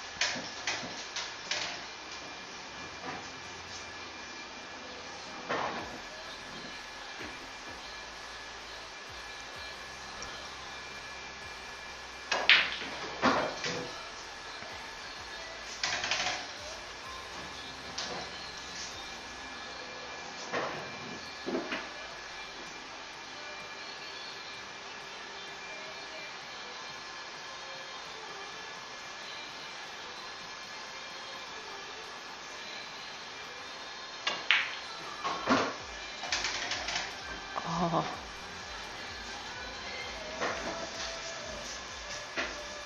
Unfortunately, shooting from the rail.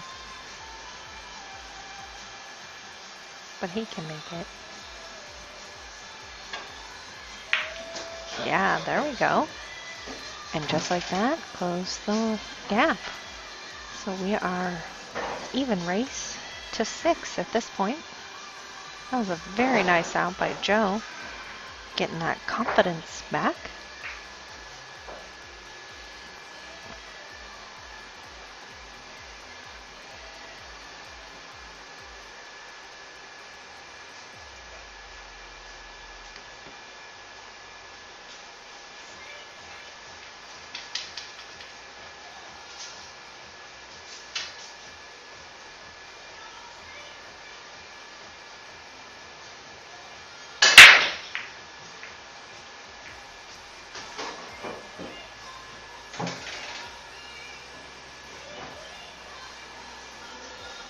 All right, a ball down. He can see the 1.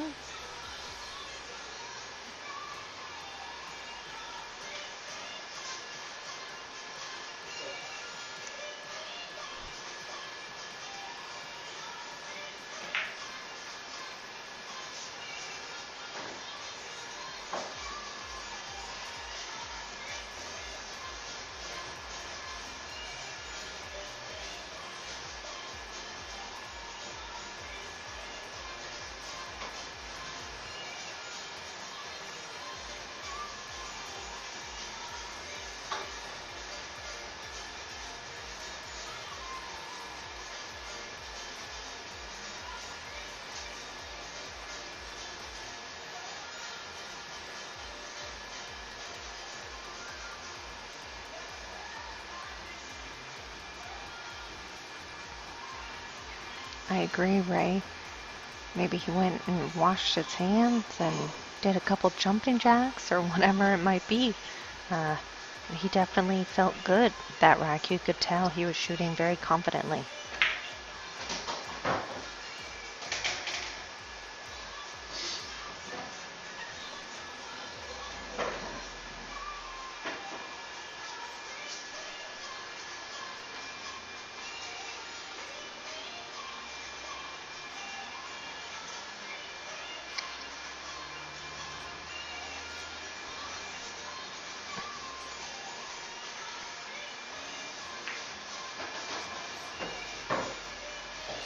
For a second, I thought that the 5 ball was a 3, and I was like, that was a very odd shot.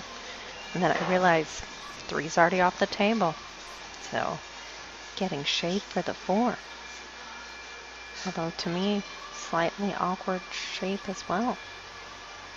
That is a really tough shot on the 4, so I'm curious. I know that that was not what he wanted for sure, so.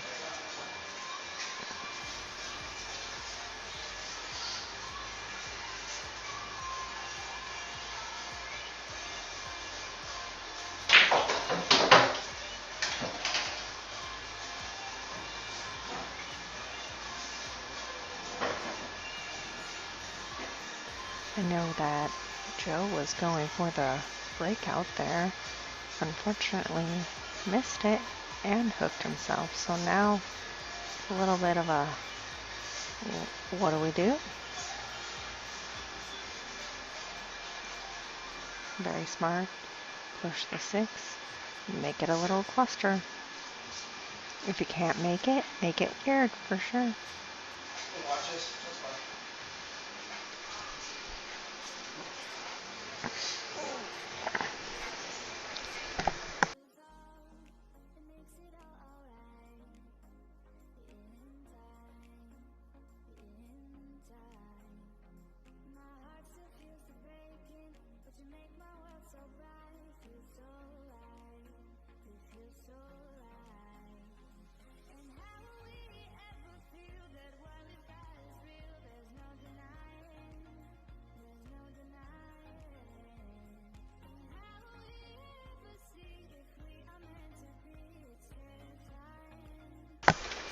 Sorry guys, we're just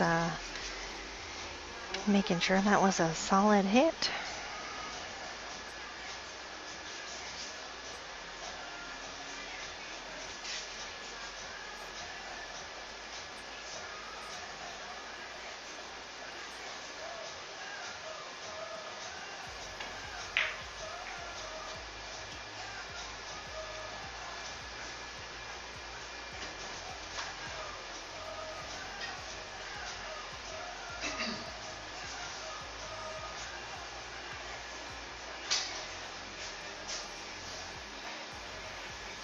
So that was an interesting hit by Chris. I've never seen somebody put the ball so close and then use the jump cue.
All right, I can talk a little bit louder.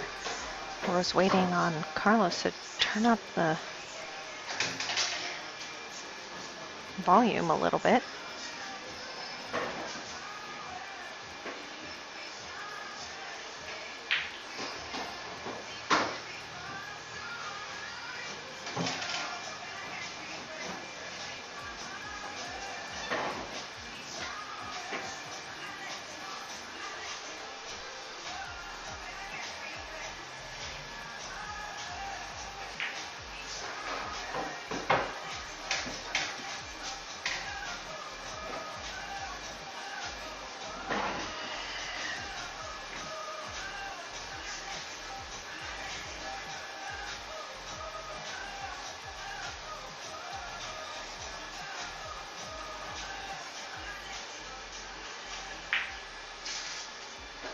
Very nice shot.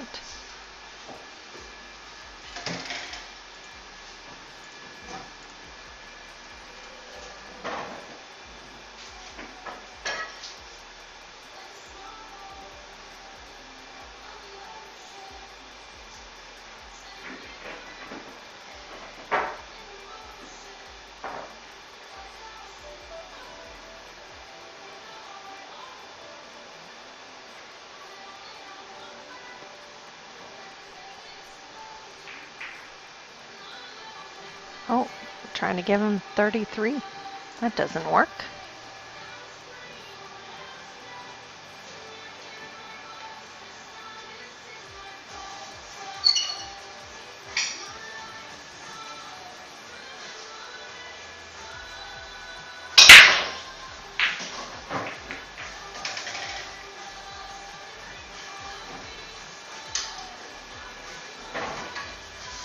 Multiple balls down.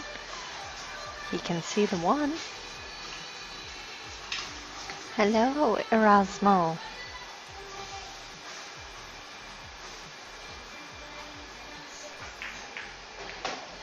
Oh, lucky there. Another tough back cut on the 2.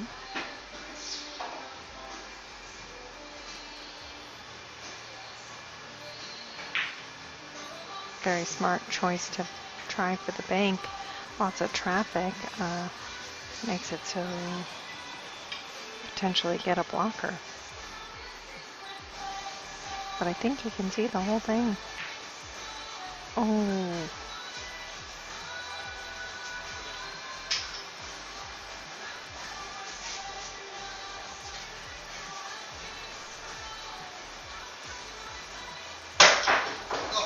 Oh, hit it so good, it went in right after it.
So back bank here on the 8.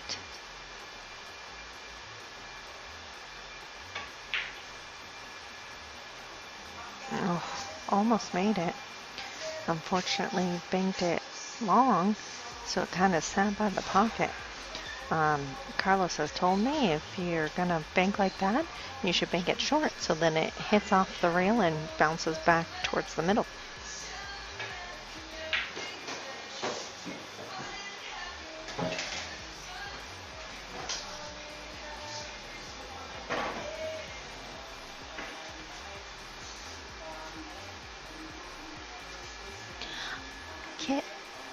Kit's asking, is Joe shooting fast or is it just him?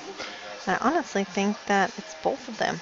I think that both Chris and Joe are shooting fast.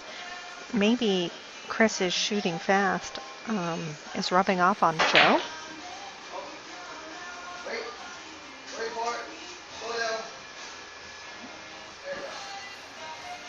Oh, let's see. Come on. Let's see if this works. Oh, it goes. I think that goes.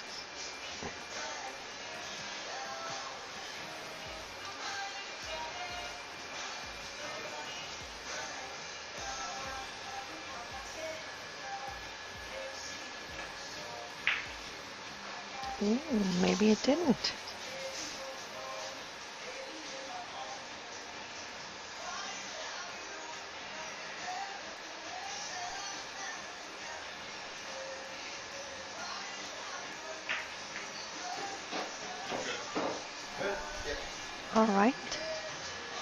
All right, so we're at 3-3. Joe is keeping it tight.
I do not disagree with you, Wayne, saying that Carlos is a smart guy, but why are you specifically saying that? Just curious.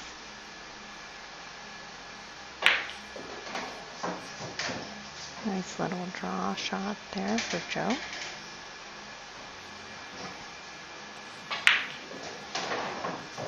Another little draw. One more here. Nope. Didn't quite get on the other side of the 4 that he wanted, I think, but that's okay.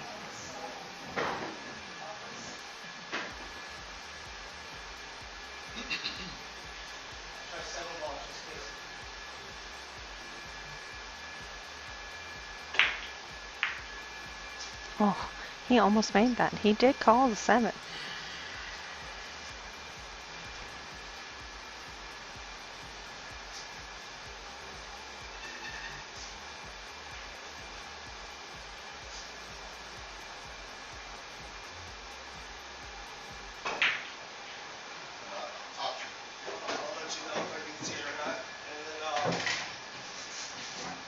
I think you could go rail first. Here.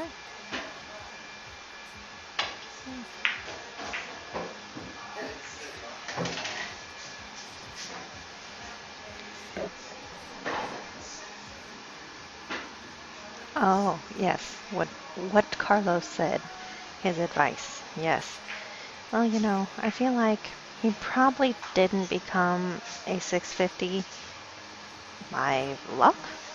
He must know something, right? I mean, don't let him know that, but it's true.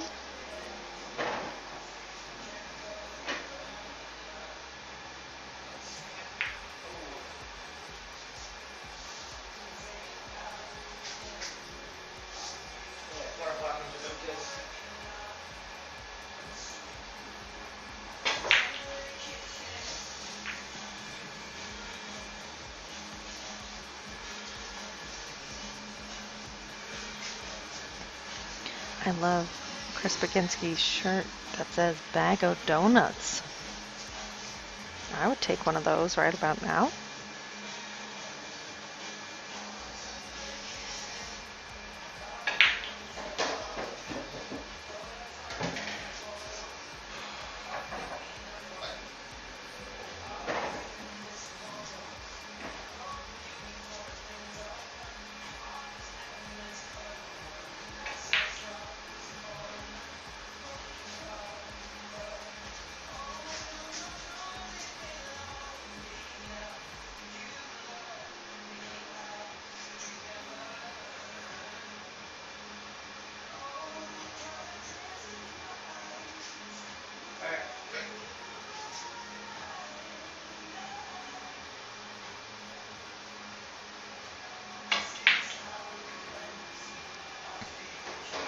Wow, amazing bank there, and Joe did call that.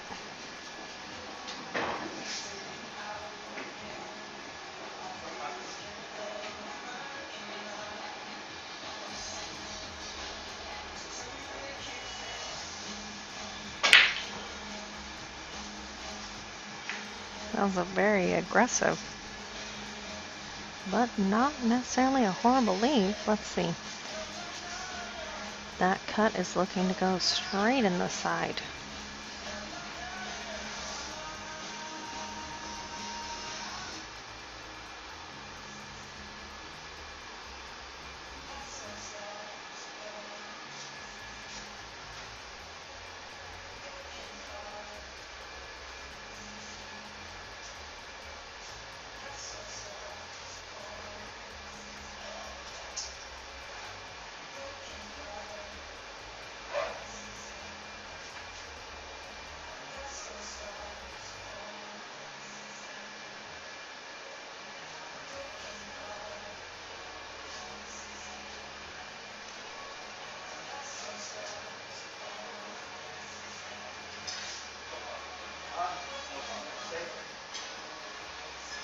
Calling a safety here.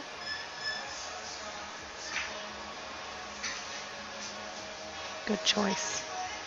That was probably the safest choice than potentially scratching.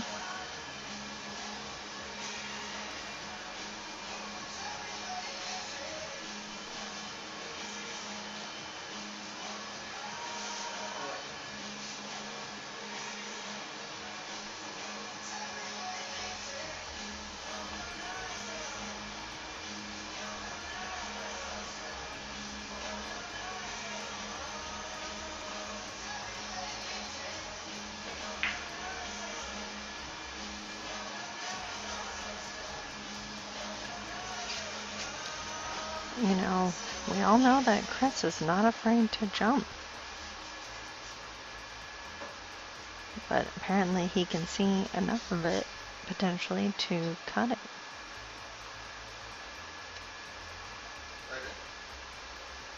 Nope, jump it is.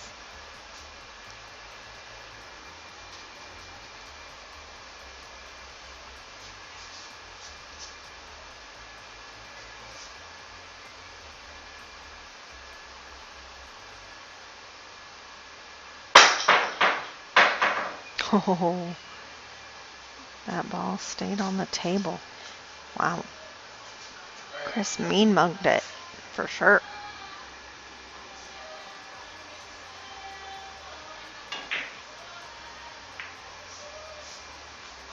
See, that's a good idea. And he did the right thing by banking a little bit short. And it did come out more towards the middle of the rail, just like we talked about before.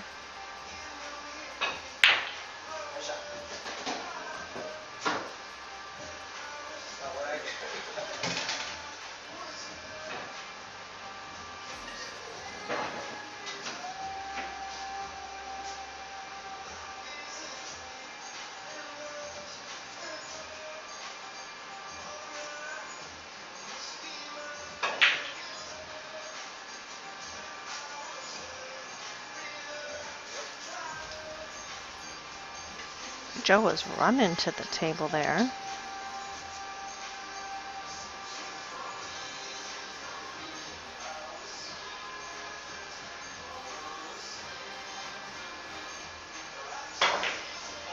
Overcut it, actually.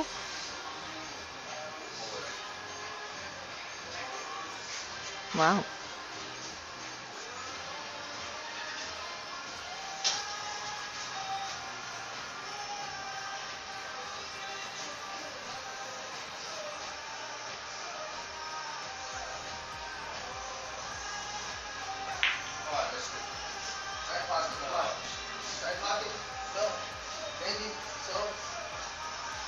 You missed it. You saw that 8 ball or the 10 ball slide there, which was a bit unusual.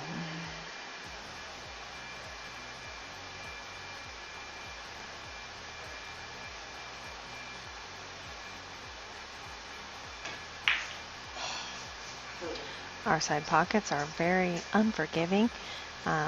They do not have any sort of rounding on the edging, so they really stick out.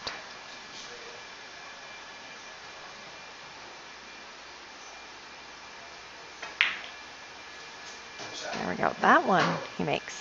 Wasn't going to make the same mistake twice.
No ball down.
I think that Chris may have been playing with his jump cue more than his playing cue today.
Trying to hide it behind the 4.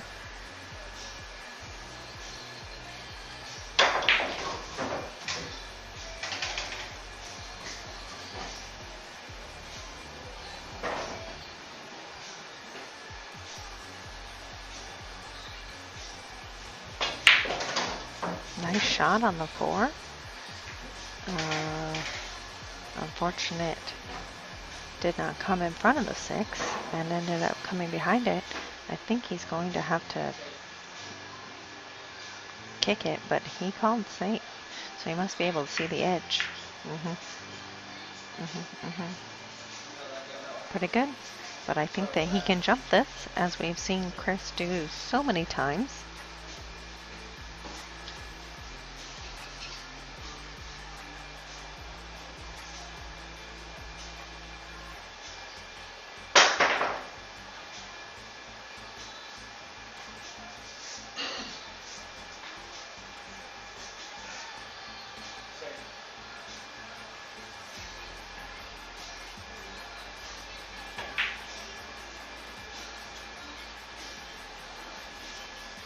He called safe there. He almost made it. I think I would have called the bank, because if you made it, look at the shape on the 6. And if you don't, it worked out as a safety anyway. So kind of a two-way shot there.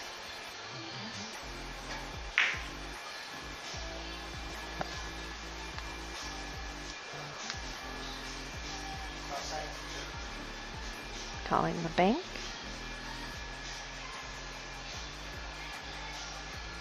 I would have cut that, but dang if that didn't work as a beautiful bank.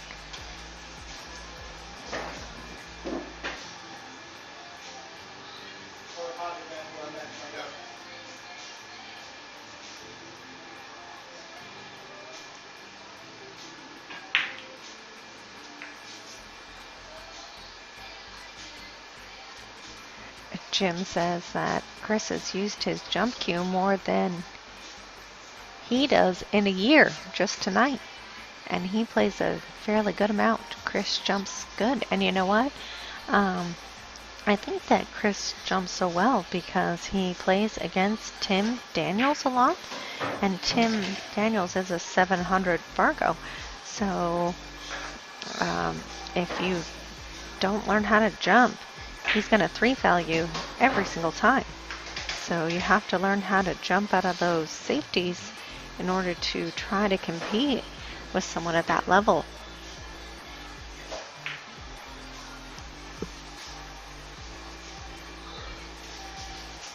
So I think that that is where Chris got so good at jumping.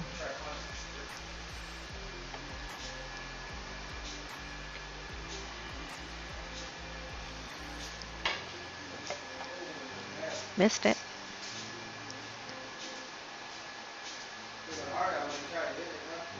Almost got a snooker hit out of that.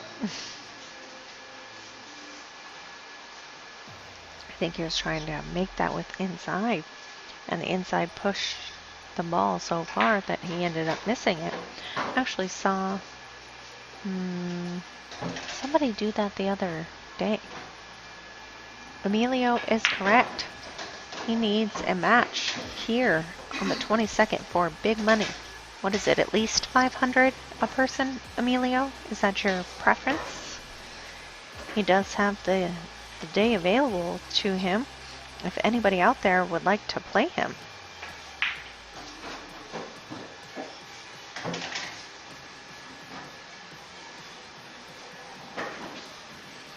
Emilio is a 515, I do believe, last time that I checked.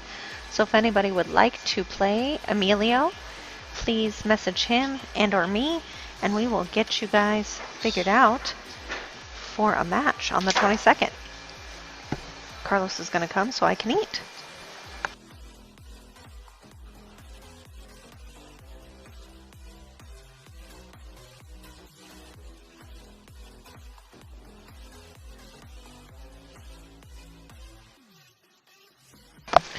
Alright, you guys, thank you for tuning in. I am back in the booth one more time.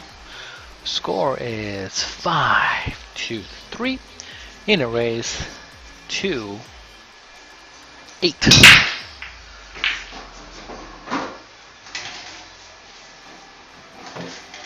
Emilio says that he needs a match on the 22nd.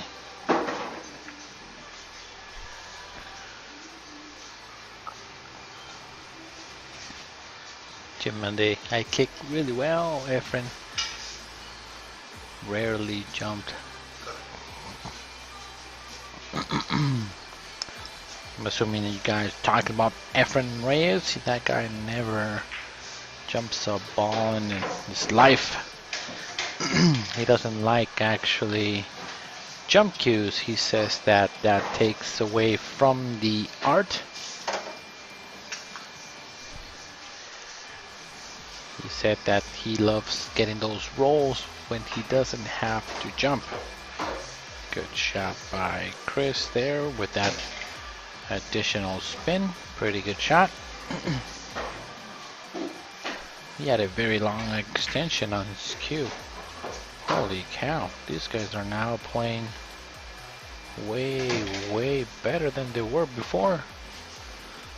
What did Kellen do to these guys?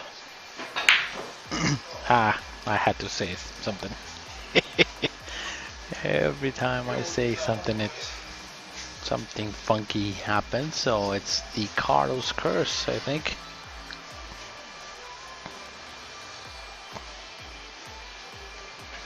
Give him my compliment, and then something crazy happens there. So, of course, it fails rarely, but it is something that I've now come into terms that if I'm going to compliment a player, probably will mess up the next following shot. Ooh.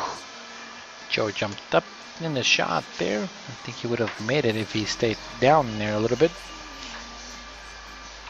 Alright guys, well thank you guys for tuning in. We do appreciate you guys tuning in. We're trying to get to 2,000 subscribers, so if you guys have not subscribed to the K2 Productions page, please make sure that you subscribe. We are about maybe 15 or 20 viewers short, so if you have not subscribed to our channel, please do so. And at the same time, be a member of the K2 family. You will get notifications, and also anytime that somebody's looking for action, and if you want to jump in the ring, you have the freedom to do so. So there are a couple advantages for actually being part of K2. Make sure to be part of our stream group that we have. Alright, so now Joe pulls the game back to be closer to Chris Baginski. It is a race to 2 set 2 sets, best of 3 for 600 in the middle, $300 a player is what they are playing for tonight. Let me take a look at what the rest of the lineup is.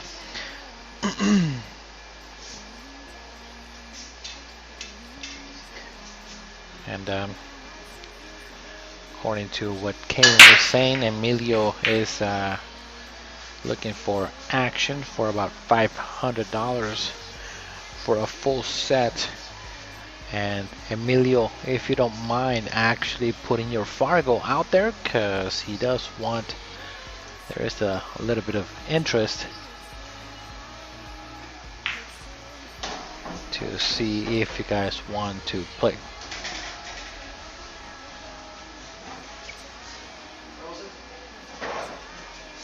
And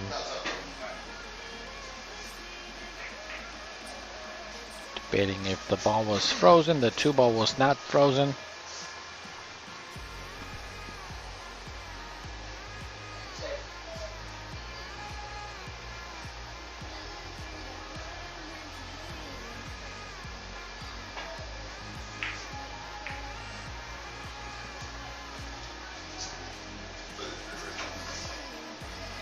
Now for the rest of the week, let me give you guys the breakdown.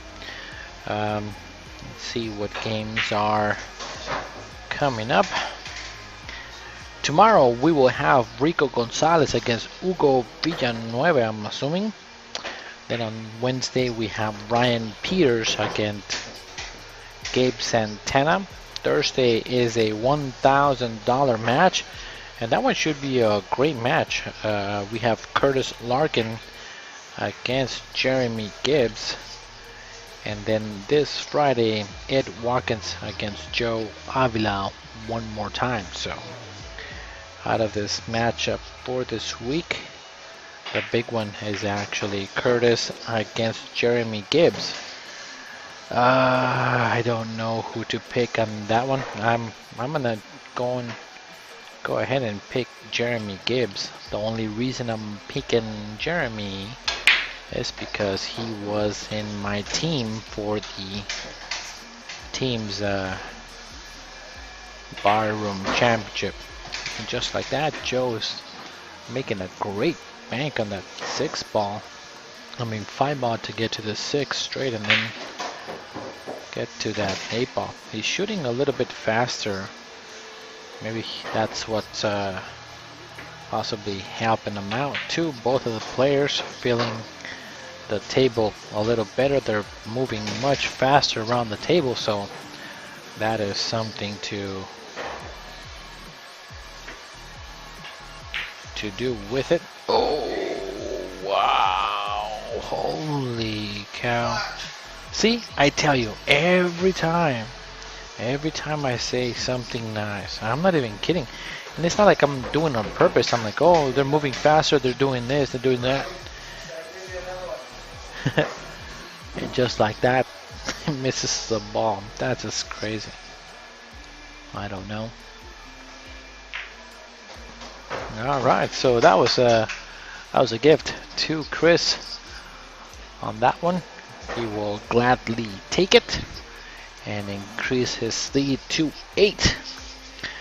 But again, if anybody was looking or is looking for a sweat bet this Thursday, I'll put $20 on Jeremy Gibbs. If you want some action, let me know. I will put that out there today. We will see how that game turns out. 500 a man, 1,000 in the morning, 1,000 in the middle, and that should be a great match to watch. So again, make sure that you guys are part of K2. Subscribe to our channel so you guys get those notifications of what is going on at K2. We also always post action on those posts too, so make sure that you are a member of K2. Nice break, no ball down though. However, there is a 600 in the middle tonight.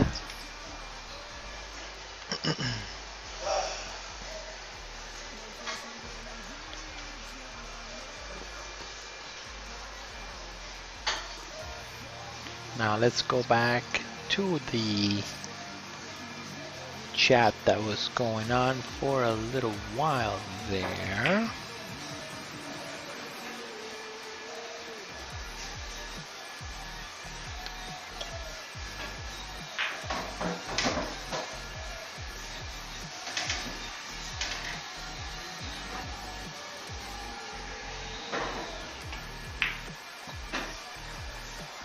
Pretty nice safety by Joe, not too bad.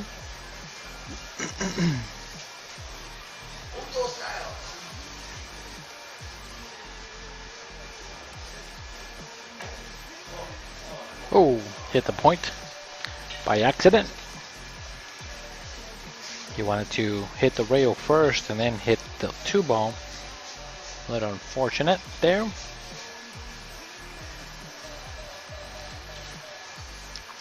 Just playing safety one more time and put him behind these balls here. 6 and the 7 are playing a big role there. But he can see the entire 2 now. The only window. Harold is saying, how come Chris didn't re-break? So when it comes to the BCA rules, they are a little different than APA. APA, you can actually re-break one more time if you mess up on the break. But when it comes to BCA rules and 8-ball, 9-ball, 10-ball, you only get to break once. It's kind of like I guess kind of like in tennis if you think about it. Well, actually not true. Tennis you get 2 breaks, but or 2 serves. But normally the rules for BCA, you only get to break once. You mess up on the break and the other person gets to break one more time. Or gets to break. Should I say not one more time. You lose the break if you mess up the break.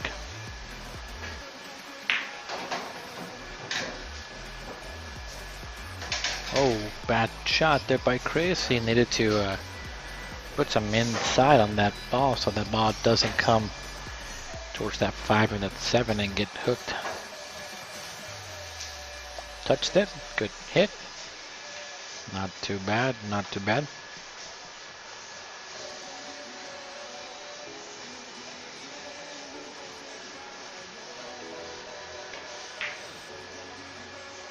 Okay, so now Chris has a chance to bank this ball here.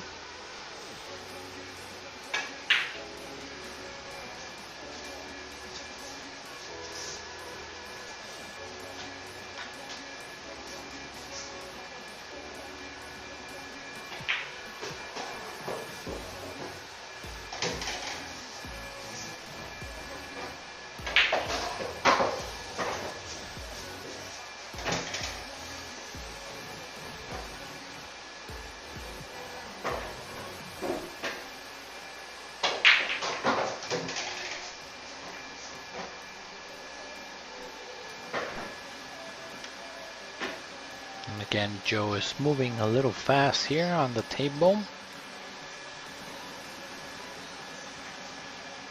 Good speed on that ball. Very nicely shot. Didn't hit the rail at all, so that was a pretty good shot. Held the speed pretty well. I like going forward here and coming around. He can make the 9 on the side if he chooses to, or in the corner pocket. Couple options, just make sure to make up your mind. It does go past the 10, it seems like, from what he looked at really quick before he shot the 8. Good shot there. Alright, so he should be able to put putting a hair of inside so that he doesn't scratch. And there we go, just like that. He's only trailing by 1. Chris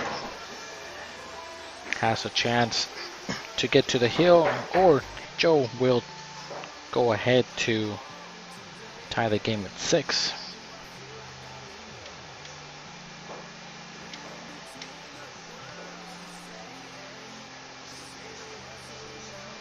Now, if you are part of K2 family, make sure that you also share our stream as much as possible to get exposure.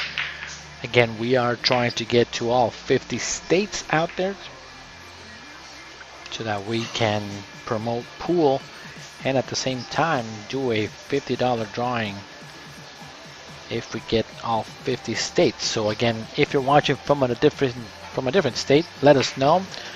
We are looking for Massachusetts, we're looking for Maine, and another state, which I believe is Rhode Island. So make sure to let us know. Nice jump by Chris there, not too bad. Let's see if he can make this ball and get shape on the 3. Oh, overcut it just a hair. Mucho cut.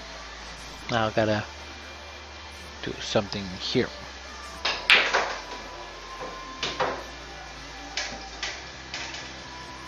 Alright, so let's see what Chris can do. He does have the 4 and the 5 as blockers too if he wants to do that, or can try to float the cue ball towards the 10 ball, but I think it's going behind.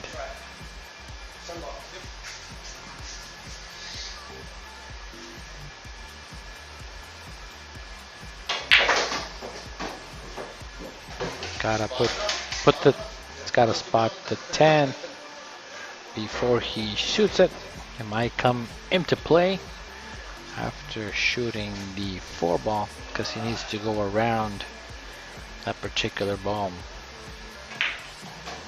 Joe seems to be shooting a little fast. I'm not sure if that's something that he needs to get done with the game soon or something. I don't know.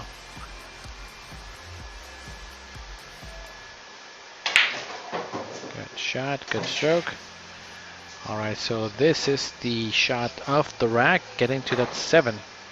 He needs to make sure that he get good angle for the 7 to the 8.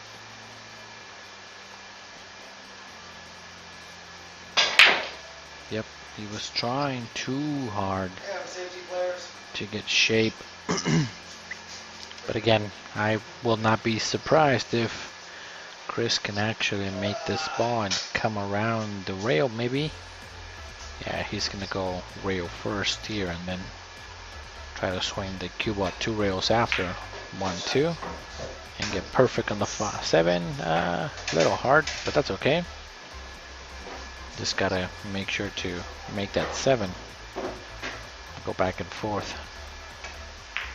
Just like that. 1, 2, big bounce, big bounce, big bounce, and not good. He can clip the 8. I remember Emilio making a shot like this and then get perfect shape on the ball. That's not too bad though. Kind of worked out. Good thing that he did not make that bank shot so that he did not have a shot on the 9. So just gotta control the speed for the 8 ball to the 9. Good shot. Overstroked it just a hair. Just gotta play. Oh, just gotta play a bank now. And that's it's a bank with inside English, or try to cut the 9, but that's so tough. No, he's banking with inside.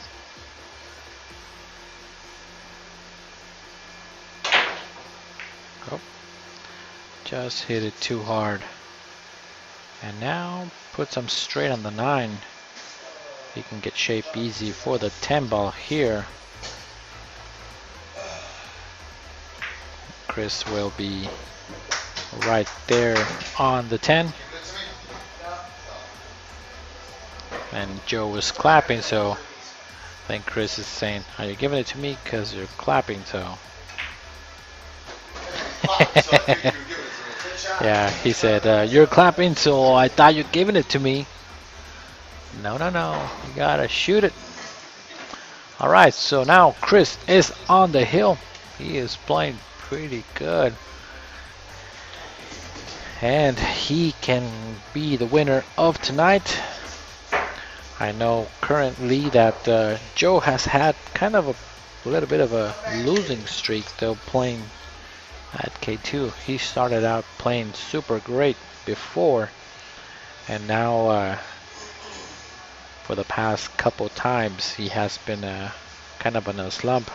And everybody gets to that point too. There's a couple streaks where you're playing great. Just ask Chris Carpenter. He's been playing amazing and hasn't lost and at K2 for a little while. So, but then there's times that just the balls are not rolling your way, or you're not shooting the same. So always something different that happens. So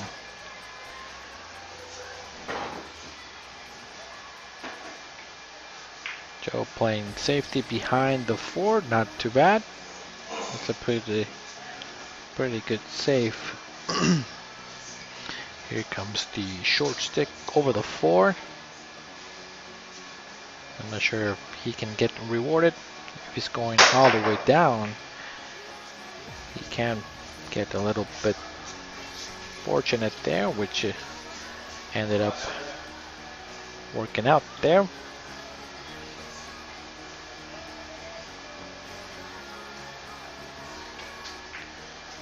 The only thing with jumping balls, you can never know if you are going to get exactly where you think. So jumping a ball and hitting it, you might get a little lucky, and at the same time get a fortunate roll and then not leave your opponent a shot.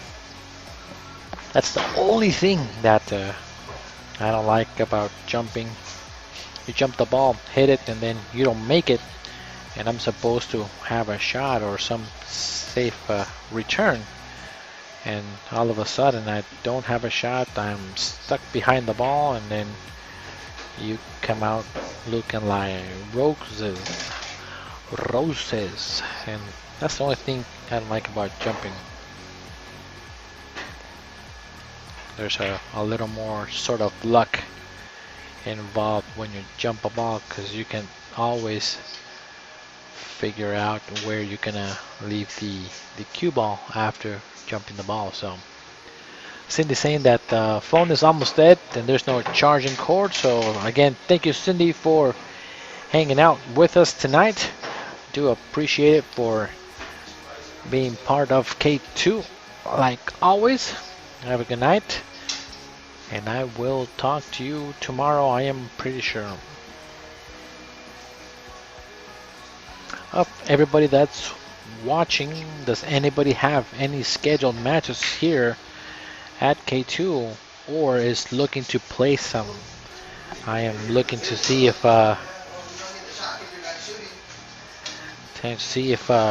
anybody is trying to get on the schedule to play.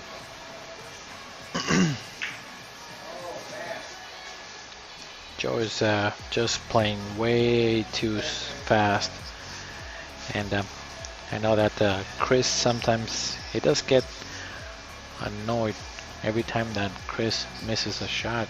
Joe is jumping at the table and Chris hasn't even sat down yet, so Joe is just kind of a fast guy going and let's go, let's go. But patience pays off. Patience pays off. Chris is not letting it bother him too much and just taking his time on the shots, taking the time on the table. So it is pretty good so far for Chris, playing pretty strong, taking advantage of that. Nobody got to me about Ed LaRue. I'm not sure.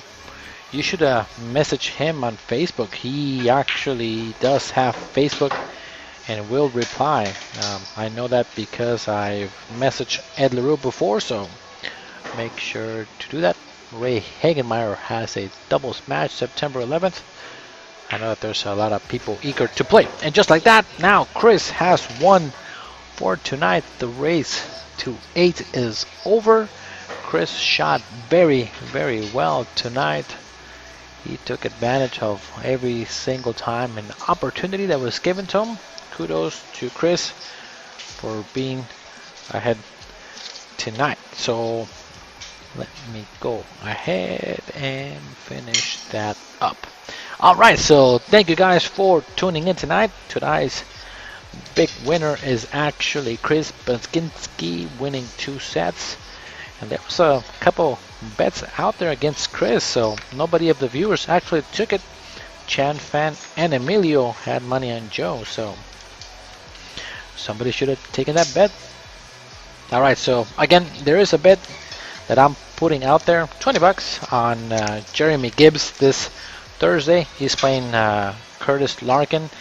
He shoots pretty strong, and Jeremy shoots really strong, so that's gonna be a heck of a match. So let me know if you wanna go ahead and get that up. So again, thank you guys for tuning in. Make sure to subscribe to our channel and watch us tomorrow. Tomorrow will be at 6 o'clock, I believe. So I'll see you guys then, and thank you guys, and I'll see you guys on the next break. Bye.